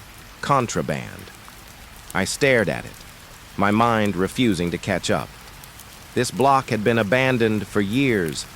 There were no inmates here to hide anything, no officers to miss it. So how could it be here now? The cigarettes were fresh. The plastic blade hadn't yellowed or cracked. Even the photo looked crisp, like it had been folded just yesterday. I dropped it all back into the sheet and shoved it away from me, my pulse racing. This didn't make sense. It couldn't make sense. And then I realized something that made my skin crawl even more. The bundle hadn't been hidden well, not shoved deep into a crack, not buried under debris. It was just tucked neatly under the bed, almost like it had been left there for me to find. A message or a test. I backed out of the cell, my flashlight beam shaking. I told myself the items were old, that I just didn't understand what time did to things, that maybe some officer before me had planted them and forgotten. But no matter. How many excuses I tried to build in my head, none of them held. The contraband was fresh, and someone had wanted me to see it. I forced myself to keep moving, though my body screamed to get out. The next cell was empty. So was the one after that. But when I reached the far corner of the block, I found another bundle. This one was stuffed into the toilet bowl, the lid half shut. I hesitated before opening it, but I had to know. Inside were scraps of paper, torn from a notebook. Each one was covered in scribbles, names written over and over until the ink bled through. And in the middle of the mess, circled again and again, was my name. I dropped the papers, my throat tight, bile rising in my chest. The pages fluttered across the cell floor, scattering like dead leaves. I stumbled back, nearly tripping over the threshold. My flashlight beam danced wildly against the walls. That was it. I couldn't keep pretending. This wasn't just fear. This wasn't my mind playing tricks. Someone, or something, was here, watching me, testing me, leaving pieces behind like breadcrumbs, dragging me deeper into the block. I felt it then, stronger than before. The weight in the air, the pressure. And under it all, faint but clear, came a sound, the creak of metal. A door opening, not loud, not in a rush, just slow, steady. Like someone inside the block was waiting for me to check the next cell. I didn't. I ran. I left the bundles behind, the drawings, the whispers in my head. I didn't stop until I was out of Block D and the gate slammed shut behind me. But even now, I can't stop thinking about that contraband. Fresh cigarettes. A sharpened shiv. My name scrawled until the ink bled. And the worst part?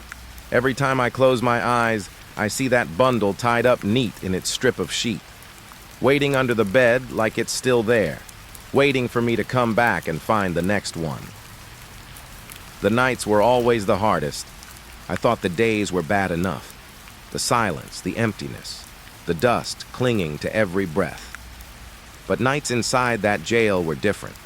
The dark settled like a living thing. The walls seemed to lean closer, the air grew heavier. You could almost feel the building breathing, slow and steady, waiting for something. After what I found in the shakedown, I told myself I'd stay away from cell block D at night. But it didn't matter what I told myself. Somehow, I always ended up back there, as if the halls themselves pulled me down. That night, I told myself, I'd just check the doors, make sure the block was still locked up tight. Quick, easy, then gone. But when I stepped inside, the silence hit me different. It wasn't empty, it was listening. I tried to ignore it. I told myself it was just nerves. I walked the main aisle, my flashlight skimming across rusted bars and broken bunks. Nothing moved. Nothing changed. And then it started. A voice. Low. Steady. Distant. At first, I thought it was just my radio crackling back to life, but my belt was silent. The voice wasn't electronic. It was human. 1. The sound rolled down the block, bouncing off the walls. I froze, every muscle locking tight. Then another voice answered. Here. I felt the hair rise on the back of my neck. The count. I knew it instantly. I'd heard it too many times before. Every morning, every night, without fail, we did roll call. We'd walk the line, calling each inmate's number, waiting for their response. It was routine. It was order. It was how we kept control. But that block hadn't held inmates for decades. Still, the voices continued. 2, here. 3, here.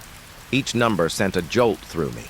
Each answer seemed to come from a different spot in the block, sometimes left, sometimes right, sometimes behind bars that had been empty for years. I tried to convince myself it was echoing from outside, maybe voices carrying through the pipes or the vents. But deep down, I knew better. These weren't echoes. These were responses. The count moved steadily, methodical, just like I'd heard 1,000 times before. The cadence was perfect. Almost too perfect. 4. Here. 5. Here. 6. Here. My mouth went dry. My hand tightened around my flashlight until it hurt. The numbers climbed higher, each one answered by a voice I couldn't place, voices that weren't supposed to exist anymore. Some sounded rough, tired, broken. Others sharp, strong, like they were standing right next to me. I forced myself to breathe. I told myself to move, to leave, but my legs wouldn't listen. I just stood there, caught in the rhythm, waiting for the next number, and then it hit me. The count wasn't stopping. Block D had never held that many men, not at once. But the numbers kept climbing past what was possible, past what had ever been recorded. 57. Here. 58. Here. The responses were coming faster now, overlapping. The voices blended into a low chant that pressed against my skull. I stumbled back, nearly tripping over a loose pipe. My light flicked across the cells, desperate to catch something, anything. But they were still empty, always empty. Still, the count pressed on. 94. Here. 95. Here. The air grew colder, sharp in my lungs. My breath fogged in front of me. I could see it hanging there, drifting through the beam of my light. And then, the last number. 96. Silence. For the first time, no answer came. The block held its breath. I thought it was over. I prayed it was over. But then the voice called again, this time louder, clearer, 97. And before I could stop myself, before I even realized what I was doing, I answered. Here. The sound of my own voice echoed back at me, bouncing off the concrete, swallowed by the dark. As soon as the word left my mouth, I felt it. A shift. Like something unseen had finally noticed me. The silence that followed was worse than the count itself. The air felt heavy, pressing down on my chest, stealing the breath from my lungs. My flashlight flickered, the beam thinning, weakening, and then the voices came again, but not in numbers. This time, they whispered my name, over and over from every cell, every corner. Low, raspy, in tones I didn't recognize, yet all of them knew me. I couldn't take it anymore. I ran. I tore through the block, past the cells, past the shadows stretching across the walls. My footsteps thundered, but the whispers followed, never fading, never slowing. By the time I burst through the gate, I was drenched in sweat, my heart slamming against my ribs. The whispers stopped the instant I crossed the threshold. Cut off like a switch. The block behind me was silent again, but I knew the truth. They had counted me, and I had answered. I don't know what that means, not really. But ever since that night, I haven't felt like I'm just me anymore. Sometimes, late at night when I lie awake, I hear it. The roll call, the numbers rising, voices answering, and always ending with my name. The prison yard was always the strangest part of that place. Inside, you could at least tell yourself the noises came from pipes, from rats, from wind clawing at broken windows. But out there, it was nothing but open air and concrete. No excuses, no explanations. Just the sound of your own boots crunching against gravel. That night, I thought it would be easier to breathe if I stepped outside. I had been walking the tiers for hours, fighting that crawling feeling on the back of my neck. The cells pressed in too tight, the corridors too narrow. I needed space, so I went out into the yard.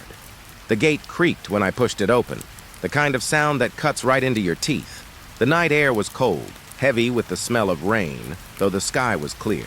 A half moon hung overhead, painting everything silver. For a moment, it was quiet, almost peaceful.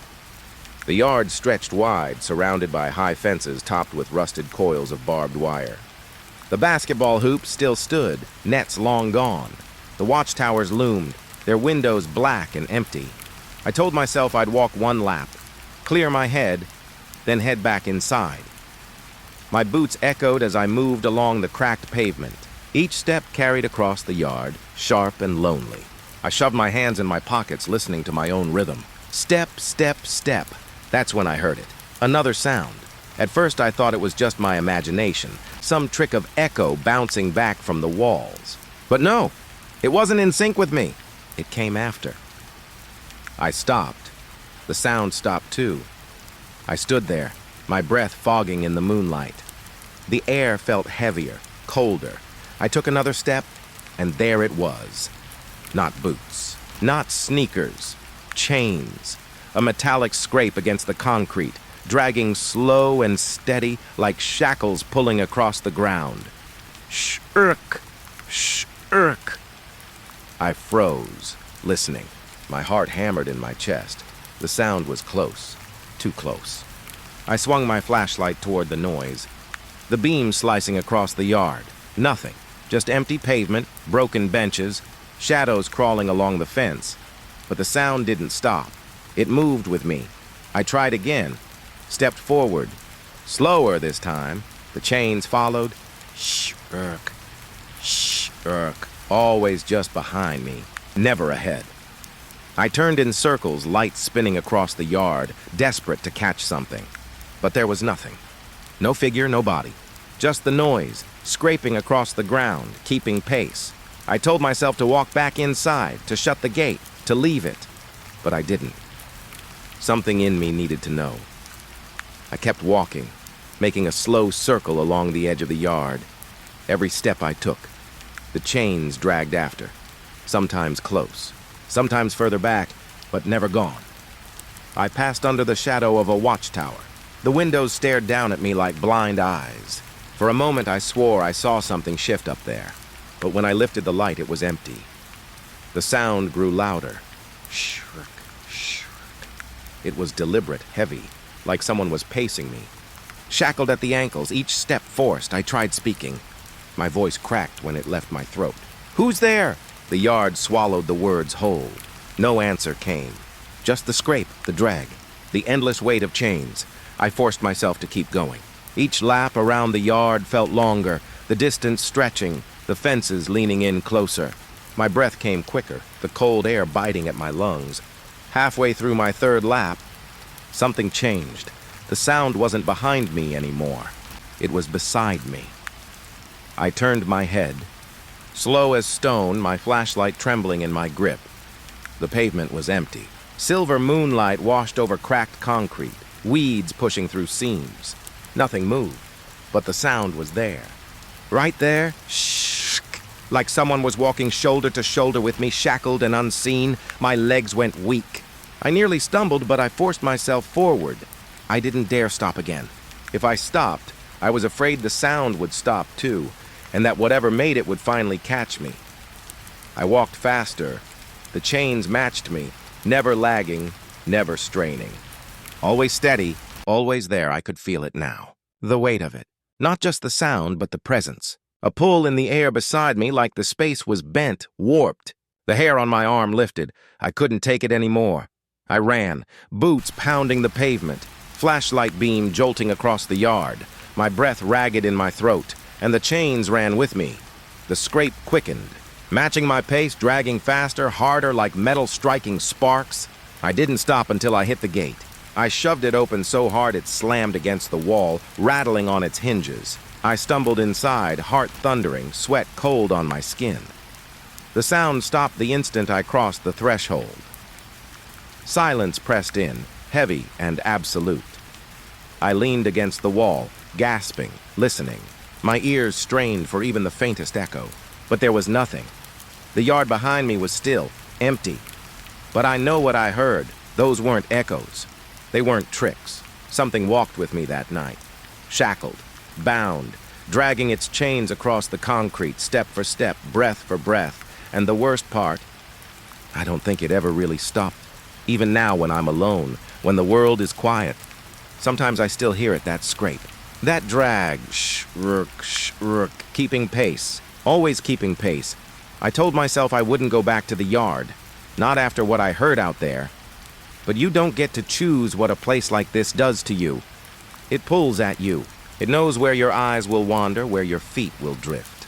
No matter how much you fight it, you end up standing right where you swore you'd never stand again. That night was no different. The gate groaned when I pushed it open, and the yard spread out before me, empty, silent. The moon was gone, hidden behind thick clouds. The only light came from my flashlight, cutting narrow beams across the cracked pavement. I didn't go out there to tempt whatever had walked beside me before. That wasn't my intention. I went because I'd seen something strange the day before. Near the center of the yard stood an old wooden post. I had noticed it only in passing, half buried in weeds and rubble. At first I thought it was part of some broken fence, but the way it stood alone, it bothered me. So I returned, shovel in hand. The ground around the post was stubborn, dry near the surface, damp and clinging further down. Every strike of the shovel echoed like a gunshot in the still night. I paused often, listening, half expecting those dragging shackles to stir again. But nothing moved. I dug until the shovel struck wood. Something flat, wide, buried deep. I knelt and brushed dirt away with my hands, my nails filling with soil. The wood wasn't part of the post. It was a box, small, rotting, but intact. I hauled it up, set it in the beam of my flashlight. The hinges were rusted, but the lid gave way with a sharp crack. Inside was a book, not a diary, not a Bible, a log. The pages were yellowed, edges curled and flaking. I lifted it carefully, feeling the weight of damp paper and old ink. The cover was plain, but on the first page, in faded letters, were the words, "Execution Register." My stomach tightened. I sat back on the cracked pavement, the log balanced on my knees. I didn't want to open it, but I did. The entries were written in a hand I didn't recognize at first. Neat at the beginning, cruder as the pages went on. Each line carried the same rhythm. Name, date, offense, sentence carried out. The earliest pages listed men I had never heard of. Names from another time. Murderers, thieves, traitors. Each one marked with the same cold word at the end, hanged. The ink darkened as I turned the pages, the years ticking by, one death after another. My fingers trembled as I traced the lines, each entry a nail in the coffin of someone long gone. Then I reached the later pages. The handwriting changed. Sharper, more rushed. Some lines smudged, as if written in poor light or trembling hands. And then I saw my name. I stared at it, unblinking, my throat closing. There it was, written in ink older than me, my name, spelled exactly, beside it. Date, September 19th, no year.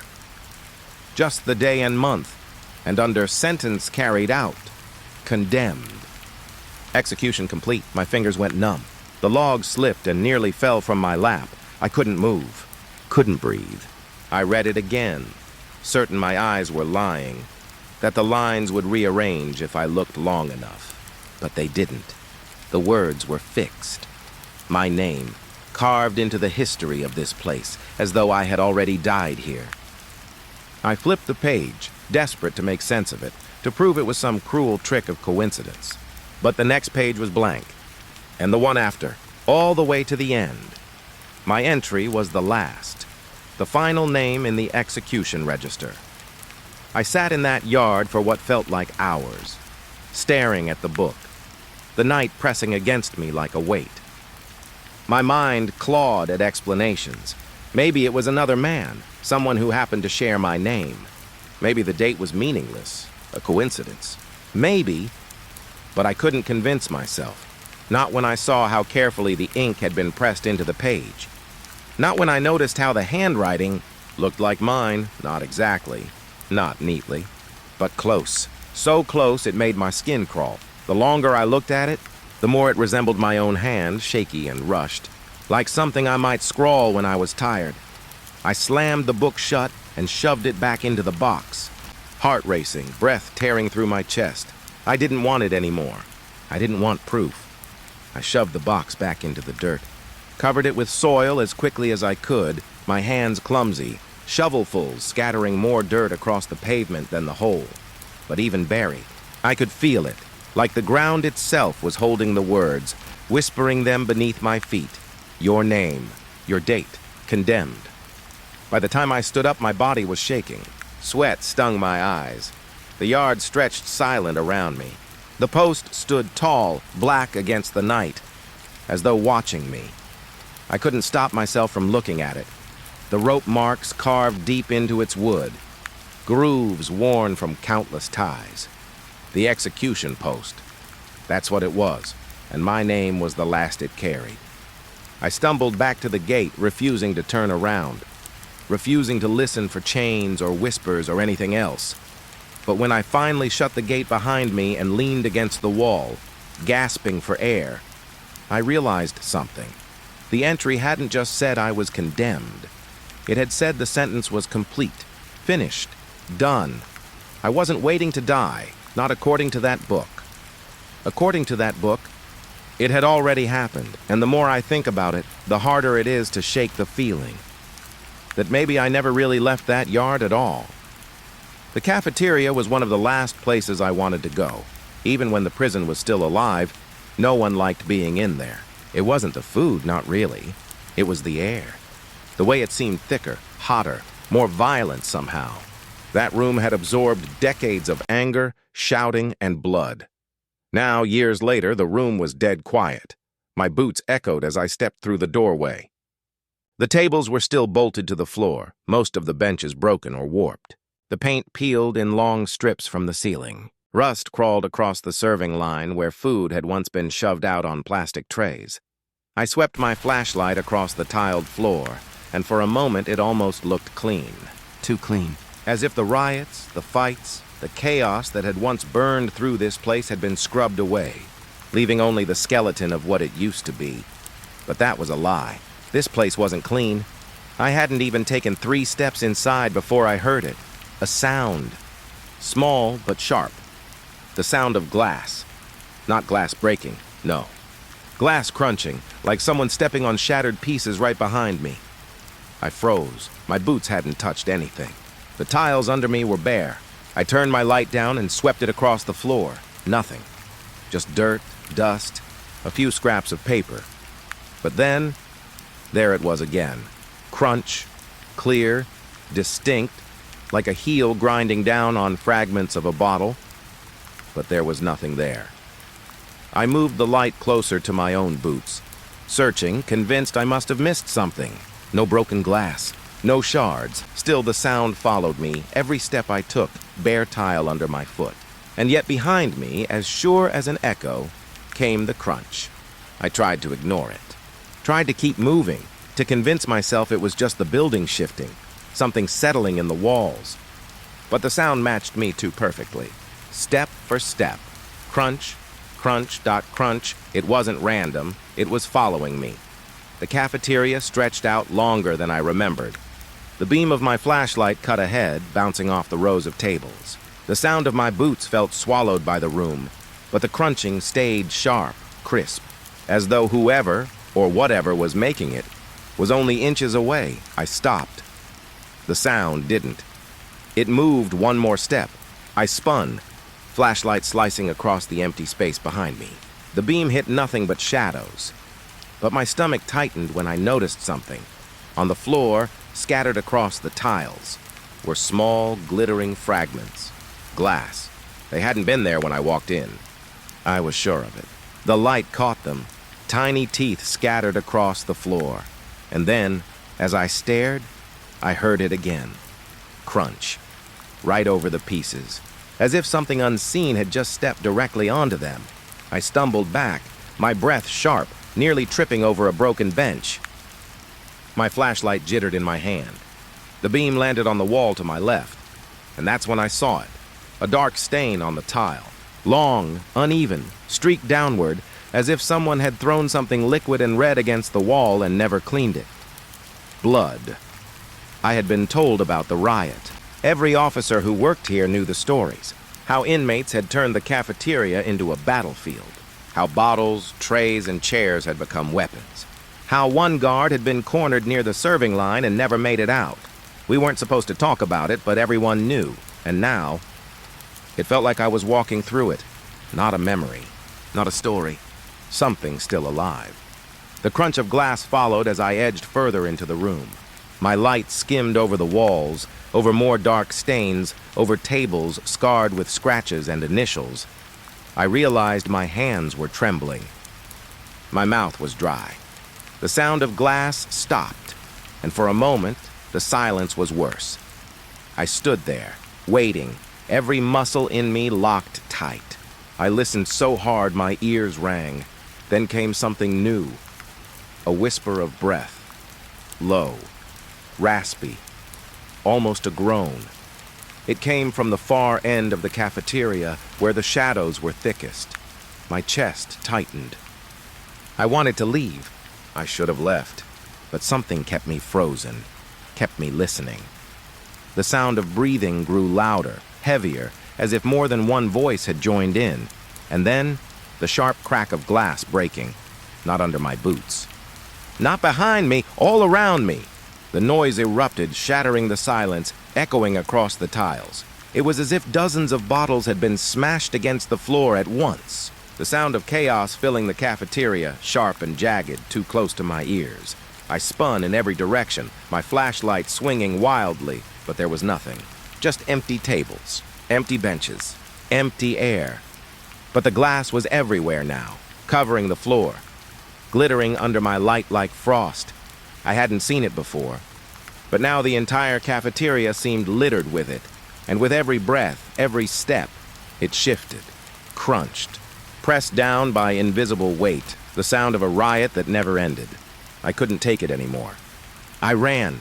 I ran across those tiles, across the shards that weren't there a moment ago. I didn't look down. I didn't look back. I just aimed for the doorway and didn't stop. The crunch followed me until I broke through the hall, and when I finally turned, gasping for air, heart hammering in my chest, the cafeteria was silent again, empty. The glass was gone, but my ears still rang with it. Every crunch, every shatter, every step that hadn't belonged to me. And in that ringing silence, I understood something I wish I didn't. The riot never ended. Not here. It just waits. And when you walk into that room, it begins again. When I left the cafeteria, I told myself I was done. I wasn't going to push further. I wasn't going to feed into whatever sickness this building kept alive. But the jail has a way of holding you in place, like invisible hands pressing against your shoulders. I found myself drifting down the hall, my boots echoing against the cracked concrete. I should have gone back to the entrance. I should have walked out into fresh air. Instead, I went deeper. The first thing I noticed was the change in the air. Cold at first. Damp, almost metallic, like the way a wet pipe smells when it starts to rust. But then, faint at the edges, something else. Smoke. Not sharp, not strong, not enough to sting my eyes. Just a whisper of it. Thin, curling through the stale air. It stopped me dead in the hallway. I lifted my flashlight, checked the ceiling, the vents, the shadows ahead. There was no fire. Nothing glowing, nothing moving. But the smell was real, and then, as I stood still, I realized it wasn't just smoke. It was burning. Burning food, maybe. That greasy, sour smell of something left on a stove too long, mixed with something darker, heavier. Like rubber or cloth, it came in waves, stronger, then gone, then back again. And just when I was about to convince myself it was all in my head, I heard it.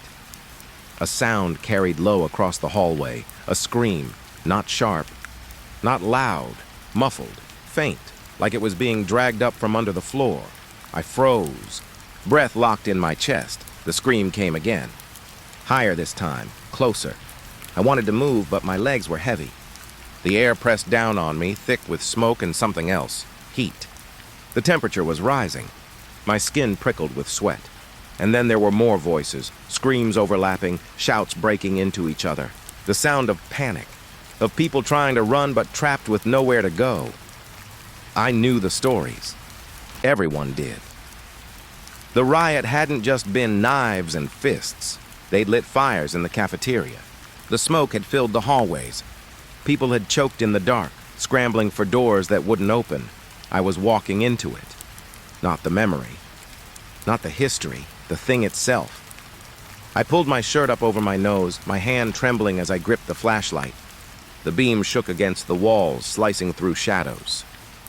There was nothing, but I swear, I saw the smoke, thin strands of it twisting along the ceiling, drifting down the hall.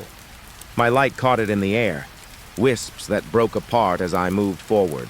The screams grew sharper, more desperate. Someone shouted for help, a voice so raw it scraped my chest to hear it. I turned in a slow circle, my light landing on peeling paint, rusted doors, broken light fixtures.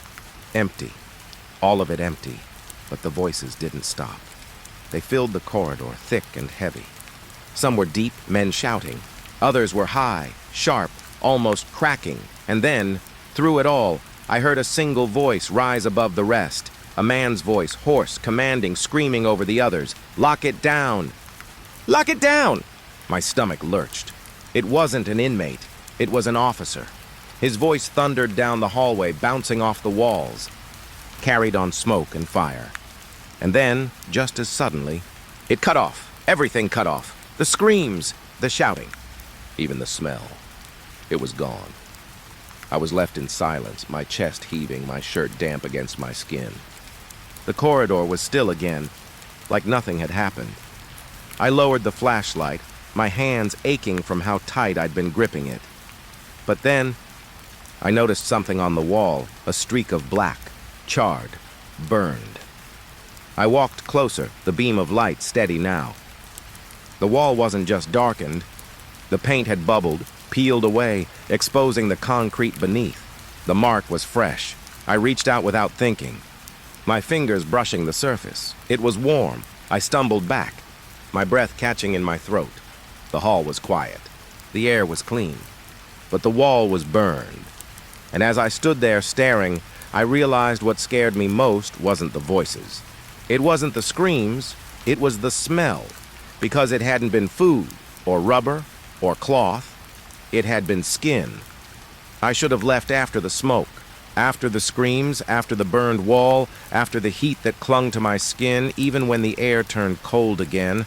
But I didn't. Maybe it was stubbornness. Maybe pride, or maybe something else.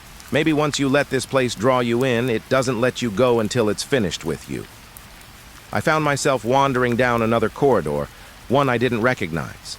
The cells here were tighter, darker, the bars thicker than the rest of the block. Something about it told me this wing wasn't meant for everyone. It was meant for the worst. I paused at the end of the hall. My flashlight cut across the wall, where old paper clung in uneven rows, photographs. Not clean or neat. These were taped up, yellowed, curling at the edges, some so faded the faces were almost gone. But I knew what they were the second I saw them. Mug shots. Every row showed a face. Rough faces, gaunt faces, some sneering, some blank. Some caught mid-blink like they hadn't been ready when the camera flashed, and each one had been defaced, scratched, gouged, marked over until the eyes were gone. Not blurred, not smudged. Carved out. I stepped closer, the beam of my light sliding across rows of ruined faces. Deep gouges in the paper, slashes where the eyes had been. Hundreds of them, maybe more. But then I stopped. One of them hadn't been touched. Not a scratch. Not a mark, just a face. A man staring back at me. His picture wasn't like the others. The quality was clearer, the ink darker, like it hadn't aged at all. He looked younger than the others, too. Sharper jaw, cleaner skin, but there was something in his expression that made me stop breathing for a moment. It wasn't anger. It wasn't fear. It was knowing. Like he was aware that someday, someone would be standing where I was, looking back at him. And in that second, it felt like his eyes weren't just printed on paper. They were watching me. I backed up a step, my shoulders pressing against the opposite wall. The air was still, but my skin crawled with the certainty that I was no longer alone in that hall. I forced myself to look away, scanning the other photos, but my light kept slipping back to him. His face pulled my gaze like a magnet, like if I dared turn my back, I'd feel him step out from the wall behind me. I tried to distract myself by reading the names beneath the photos. Most were smudged, illegible, ink bled out with time. But the one under his picture, it was clear, crisp, like someone had rewritten it yesterday. I read it once, and my blood went cold, because it was my last name. I don't remember dropping the flashlight, but I heard it clatter against the floor, the beam spinning across the hall, throwing the mugshots into wild shadows. I scrambled to pick it up, hands shaking, the light blinding me as it bounced off metal bars. When I finally caught it, I forced it back toward the wall. The photo was still there, but now it wasn't just his eyes staring. It was dozens of them. The faces I could swear had been scratched out before. They were whole again. Their eyes were back, and every one of them was turned toward me. I staggered back, my chest seizing, my breath sharp and shallow. The sound of the flashlight trembling in my grip filled the silence. Then, somewhere in the corridor, I heard movement. A shuffle of feet, not loud, not close, but steady. I turned the light down the hall. Nothing. The sound came again. Another step, and then another. Slow, deliberate. It wasn't panic I felt. Panic would have been easier. This was heavier. A pressure inside me weighing down my bones, telling me I was already in the middle of something I couldn't escape. The photographs rustled. Not like paper, like breathing, like all those faces leaning in, whispering without words. The sound of footsteps stopped, and in the silence, I could feel it. The same heat from before, the smoke, the riot, the burning. But closer now, pressing in around me, waiting for me to break. I lifted the flashlight to the man's picture again. My hand trembling so badly the beam shook across his face. He was still staring, and this time he was smiling. Not wide, not forced. Just enough to let me know he had me.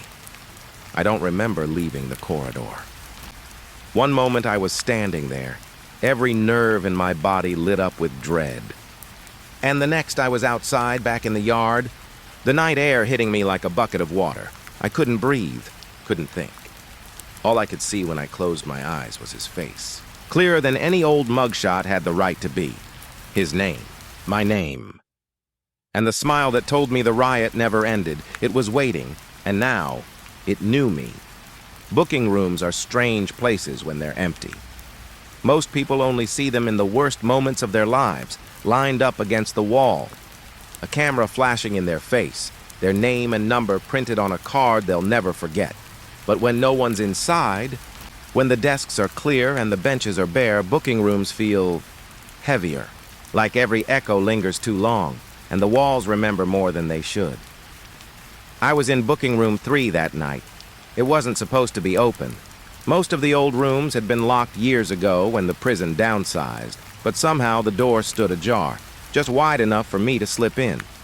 The air smelled of dust and old chemicals, the kind of sting you get from a closet that hasn't been opened in years. There was a Polaroid camera sitting on a tripod against the far wall, pointed at a line of faded height marks.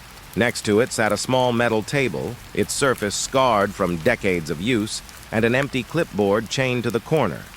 The chair where inmates would stand, it was missing, but I could picture it.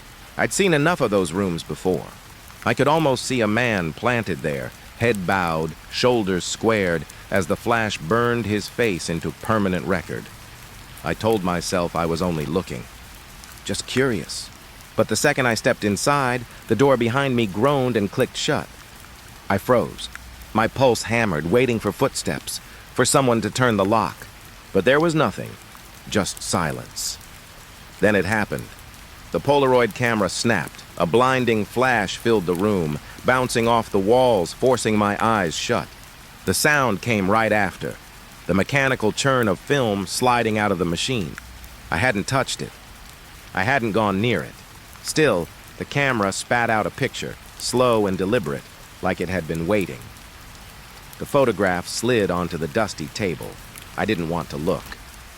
I told myself to leave it there, to walk out, to never think about it again. But my hand moved on its own, fingers trembling as I picked it up. The image was still cloudy, but it cleared fast. Too fast. And then I saw it. My face. The photo showed me, standing right where I was now, the height lines behind me, my expression blank and frozen under the harsh flash. I felt my stomach twist. The air left my lungs. Because at the bottom of the photo, in dark, bold ink, was the date. Not today's. Not even this year's. Decades earlier. I stared at the numbers, trying to convince myself I'd read it wrong. The ink hadn't bled. It wasn't smudged. It was clear, sharp, like it had just been stamped. The date was long before I was even born. I dropped the picture, but the sound it made when it hit the table was too loud, too final, as if the whole room had been holding its breath for that moment. I turned to the door. My hands shook as I grabbed the knob, but it wouldn't move. Locked tight. Behind me, the Polaroid snapped again. Another flash burned through the room. Another picture churned out. I spun around, covering my eyes from the glare. My chest hurt from how hard my heart was pounding. The second photo dropped next to the first. I didn't want to touch it, but my eyes wouldn't let me look away. It wasn't me this time. It was someone else. A man I didn't recognize. His head was tilted just enough that I couldn't see both eyes. His jaw was sharp, his mouth stretched into something that wasn't quite a smile, but close enough to feel wrong. His photo, too, had a date, the same as mine. I swallowed hard. My throat burned. It didn't make sense. Why would both photos be marked with the same day, years before I was alive? The room stayed quiet, waiting, pressing in around me. Then the camera snapped again. The third flash hurt my eyes. By the time I blinked the spots away, another photo was sliding free. This one didn't land on the table. It dropped to the floor, face down at my feet. I crouched slowly, my hand shaking as I reached for it. My fingers brushed the edge, and in that second, I swear I felt heat, like the paper had just come out of a fire. When I turned it over, I couldn't breathe. It was me again, but not like the first one. This version of me was different.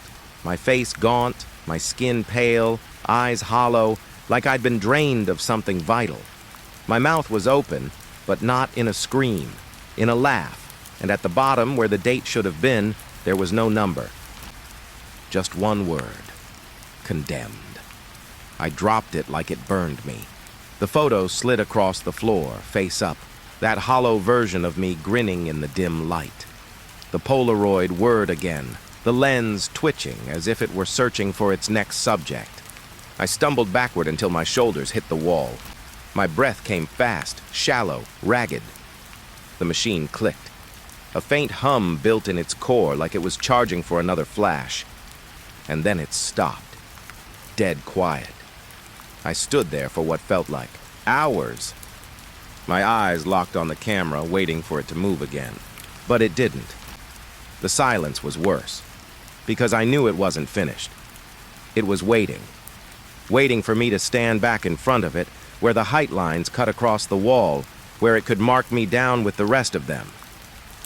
I don't remember how I got the door open, One moment I was pressed against the wall, heart breaking itself inside my chest, and the next I was outside, the corridor stretching out in front of me.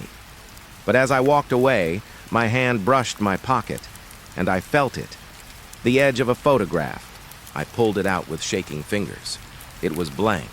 No face, no date, just empty white.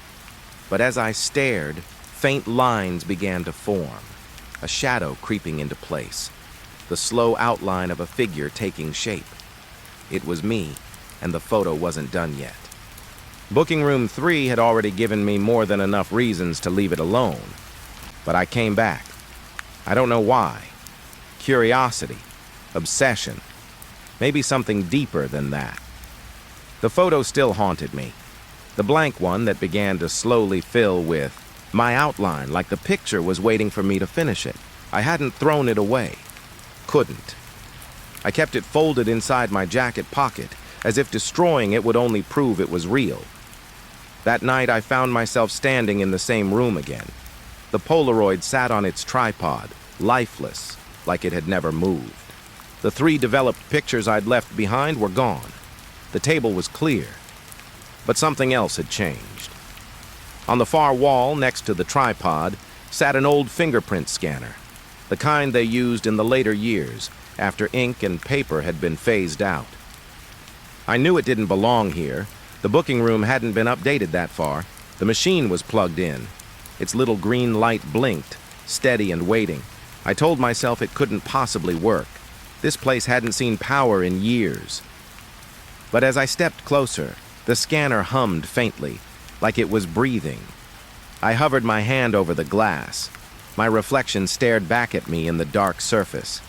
I should have walked away, but the machine seemed to draw me in, like the air around it leaned toward me, urging me forward. My hand settled on the scanner. The glass was warm. The machine beeped once. A small printer on the side stirred to life, gears grinding against years of dust. Paper slid out, slow, deliberate, and there it was, my fingerprint card. Clear ridges, perfect swirls. Each finger pressed down in neat little boxes, but it wasn't my name at the top. It was someone else's. The letters printed sharp and black. Derek Cole. I didn't know the name. It meant nothing to me until I read the line beneath. Status, deceased. My chest tightened. The card said he had died here, inside this prison, decades ago. I stared at the ridges, tracing them with my eyes, comparing them to the faint patterns on my own fingertips. They matched. Perfectly. I dropped the paper on the desk, my hands shaking. The scanner's light blinked again, steady, patient, waiting for another touch. I whispered out loud, like the walls might answer me. No, that's not me. The machine beeped again, though I hadn't touched it. Another card began to slide free. This one listed Derek Cole's booking record, his crimes, his sentence, his death date, and next to his final line in faint smudged ink was a note. Body never recovered. My throat closed. The room spun. The scanner light blinked faster now, pulsing like a heartbeat. I wanted to run, but my legs wouldn't move. My hand lifted against my will, fingertips brushing the glass again. The machine whined, louder this time, as if straining to process something. A third card printed, but the paper jammed halfway, crumpled like the machine was choking on it. I tugged it free, the edges hot against my skin. The card wasn't clean like the others. The text bled, smeared, warped. But I could still make out enough. At the top, the name was no longer Derek Cole. It was mine, my real name. Beneath it, a date of birth. Correct. But the status line, status, deceased, and the date listed was today. The card slipped from my hand. My stomach churned. I backed away until my shoulders hit the wall. My breaths came ragged, shallow, tearing through me. The scanner hummed louder, almost shaking. The green light shifted red, flickering like an alarm. Another printout began to push out of the slot, but I couldn't look. I squeezed my eyes shut, pressing my palms to my temples. When I finally opened them, the machine was silent, the scanner dark. the slot empty. But the cards were still there, scattered on the table and the floor. Derek Cole's records, my fingerprints stamped across his name, and my own card, marked with a death that hadn't yet come. I tried to gather them, but my hands wouldn't close around the paper. The cards felt slick, wrong, like they didn't want to be touched again. I left them where they lay. I don't even remember leaving the room. But later, back in my own space, I reached into my pocket, desperate to convince myself it had all been a trick of the mind. Instead of the Polaroid photo I'd tucked there, I pulled out something else, a fingerprint card, my own. The ink was still wet, and the name at the top wasn't mine anymore. It was his, Derek Cole. Booking room 3 wouldn't let me go, even after the camera, after the fingerprint machine, after the name that wasn't mine, yet somehow belonged to me. I found myself walking back down that cracked hallway again. I kept telling myself it was curiosity, that I was just looking for answers, but it felt more like something was pulling me. I could hear it before I reached the door this time, a low mechanical whir, the sound of a printer. The room was lit faintly from the glow of a machine in the corner. It wasn't there before, not the last 2 times. I would have remembered it. It was an old dot matrix printer, the kind with the continuous paper rolls, edges lined with tiny holes. It sat on a metal desk, its plug dangling loose behind it. There was no cord reaching the wall, no outlet nearby, yet it worked. The printer rattled and clattered, spitting out paper that curled onto the floor in long, coiling sheets. I stepped closer. The paper was warm beneath my hands, the ink fresh. It was paperwork, official release documents. The heading read, Inmate Release Form. The inmate name was mine. My chest tightened. My stomach dropped so fast I thought my legs might give out. Line after line of information printed, all of it correct. My birth date, my height, my weight, my address, things I'd never given to anyone inside this jail, things no file should have had. At the bottom, where the officer's signature usually went, was an empty line, but the date and time were already stamped in bold black ink.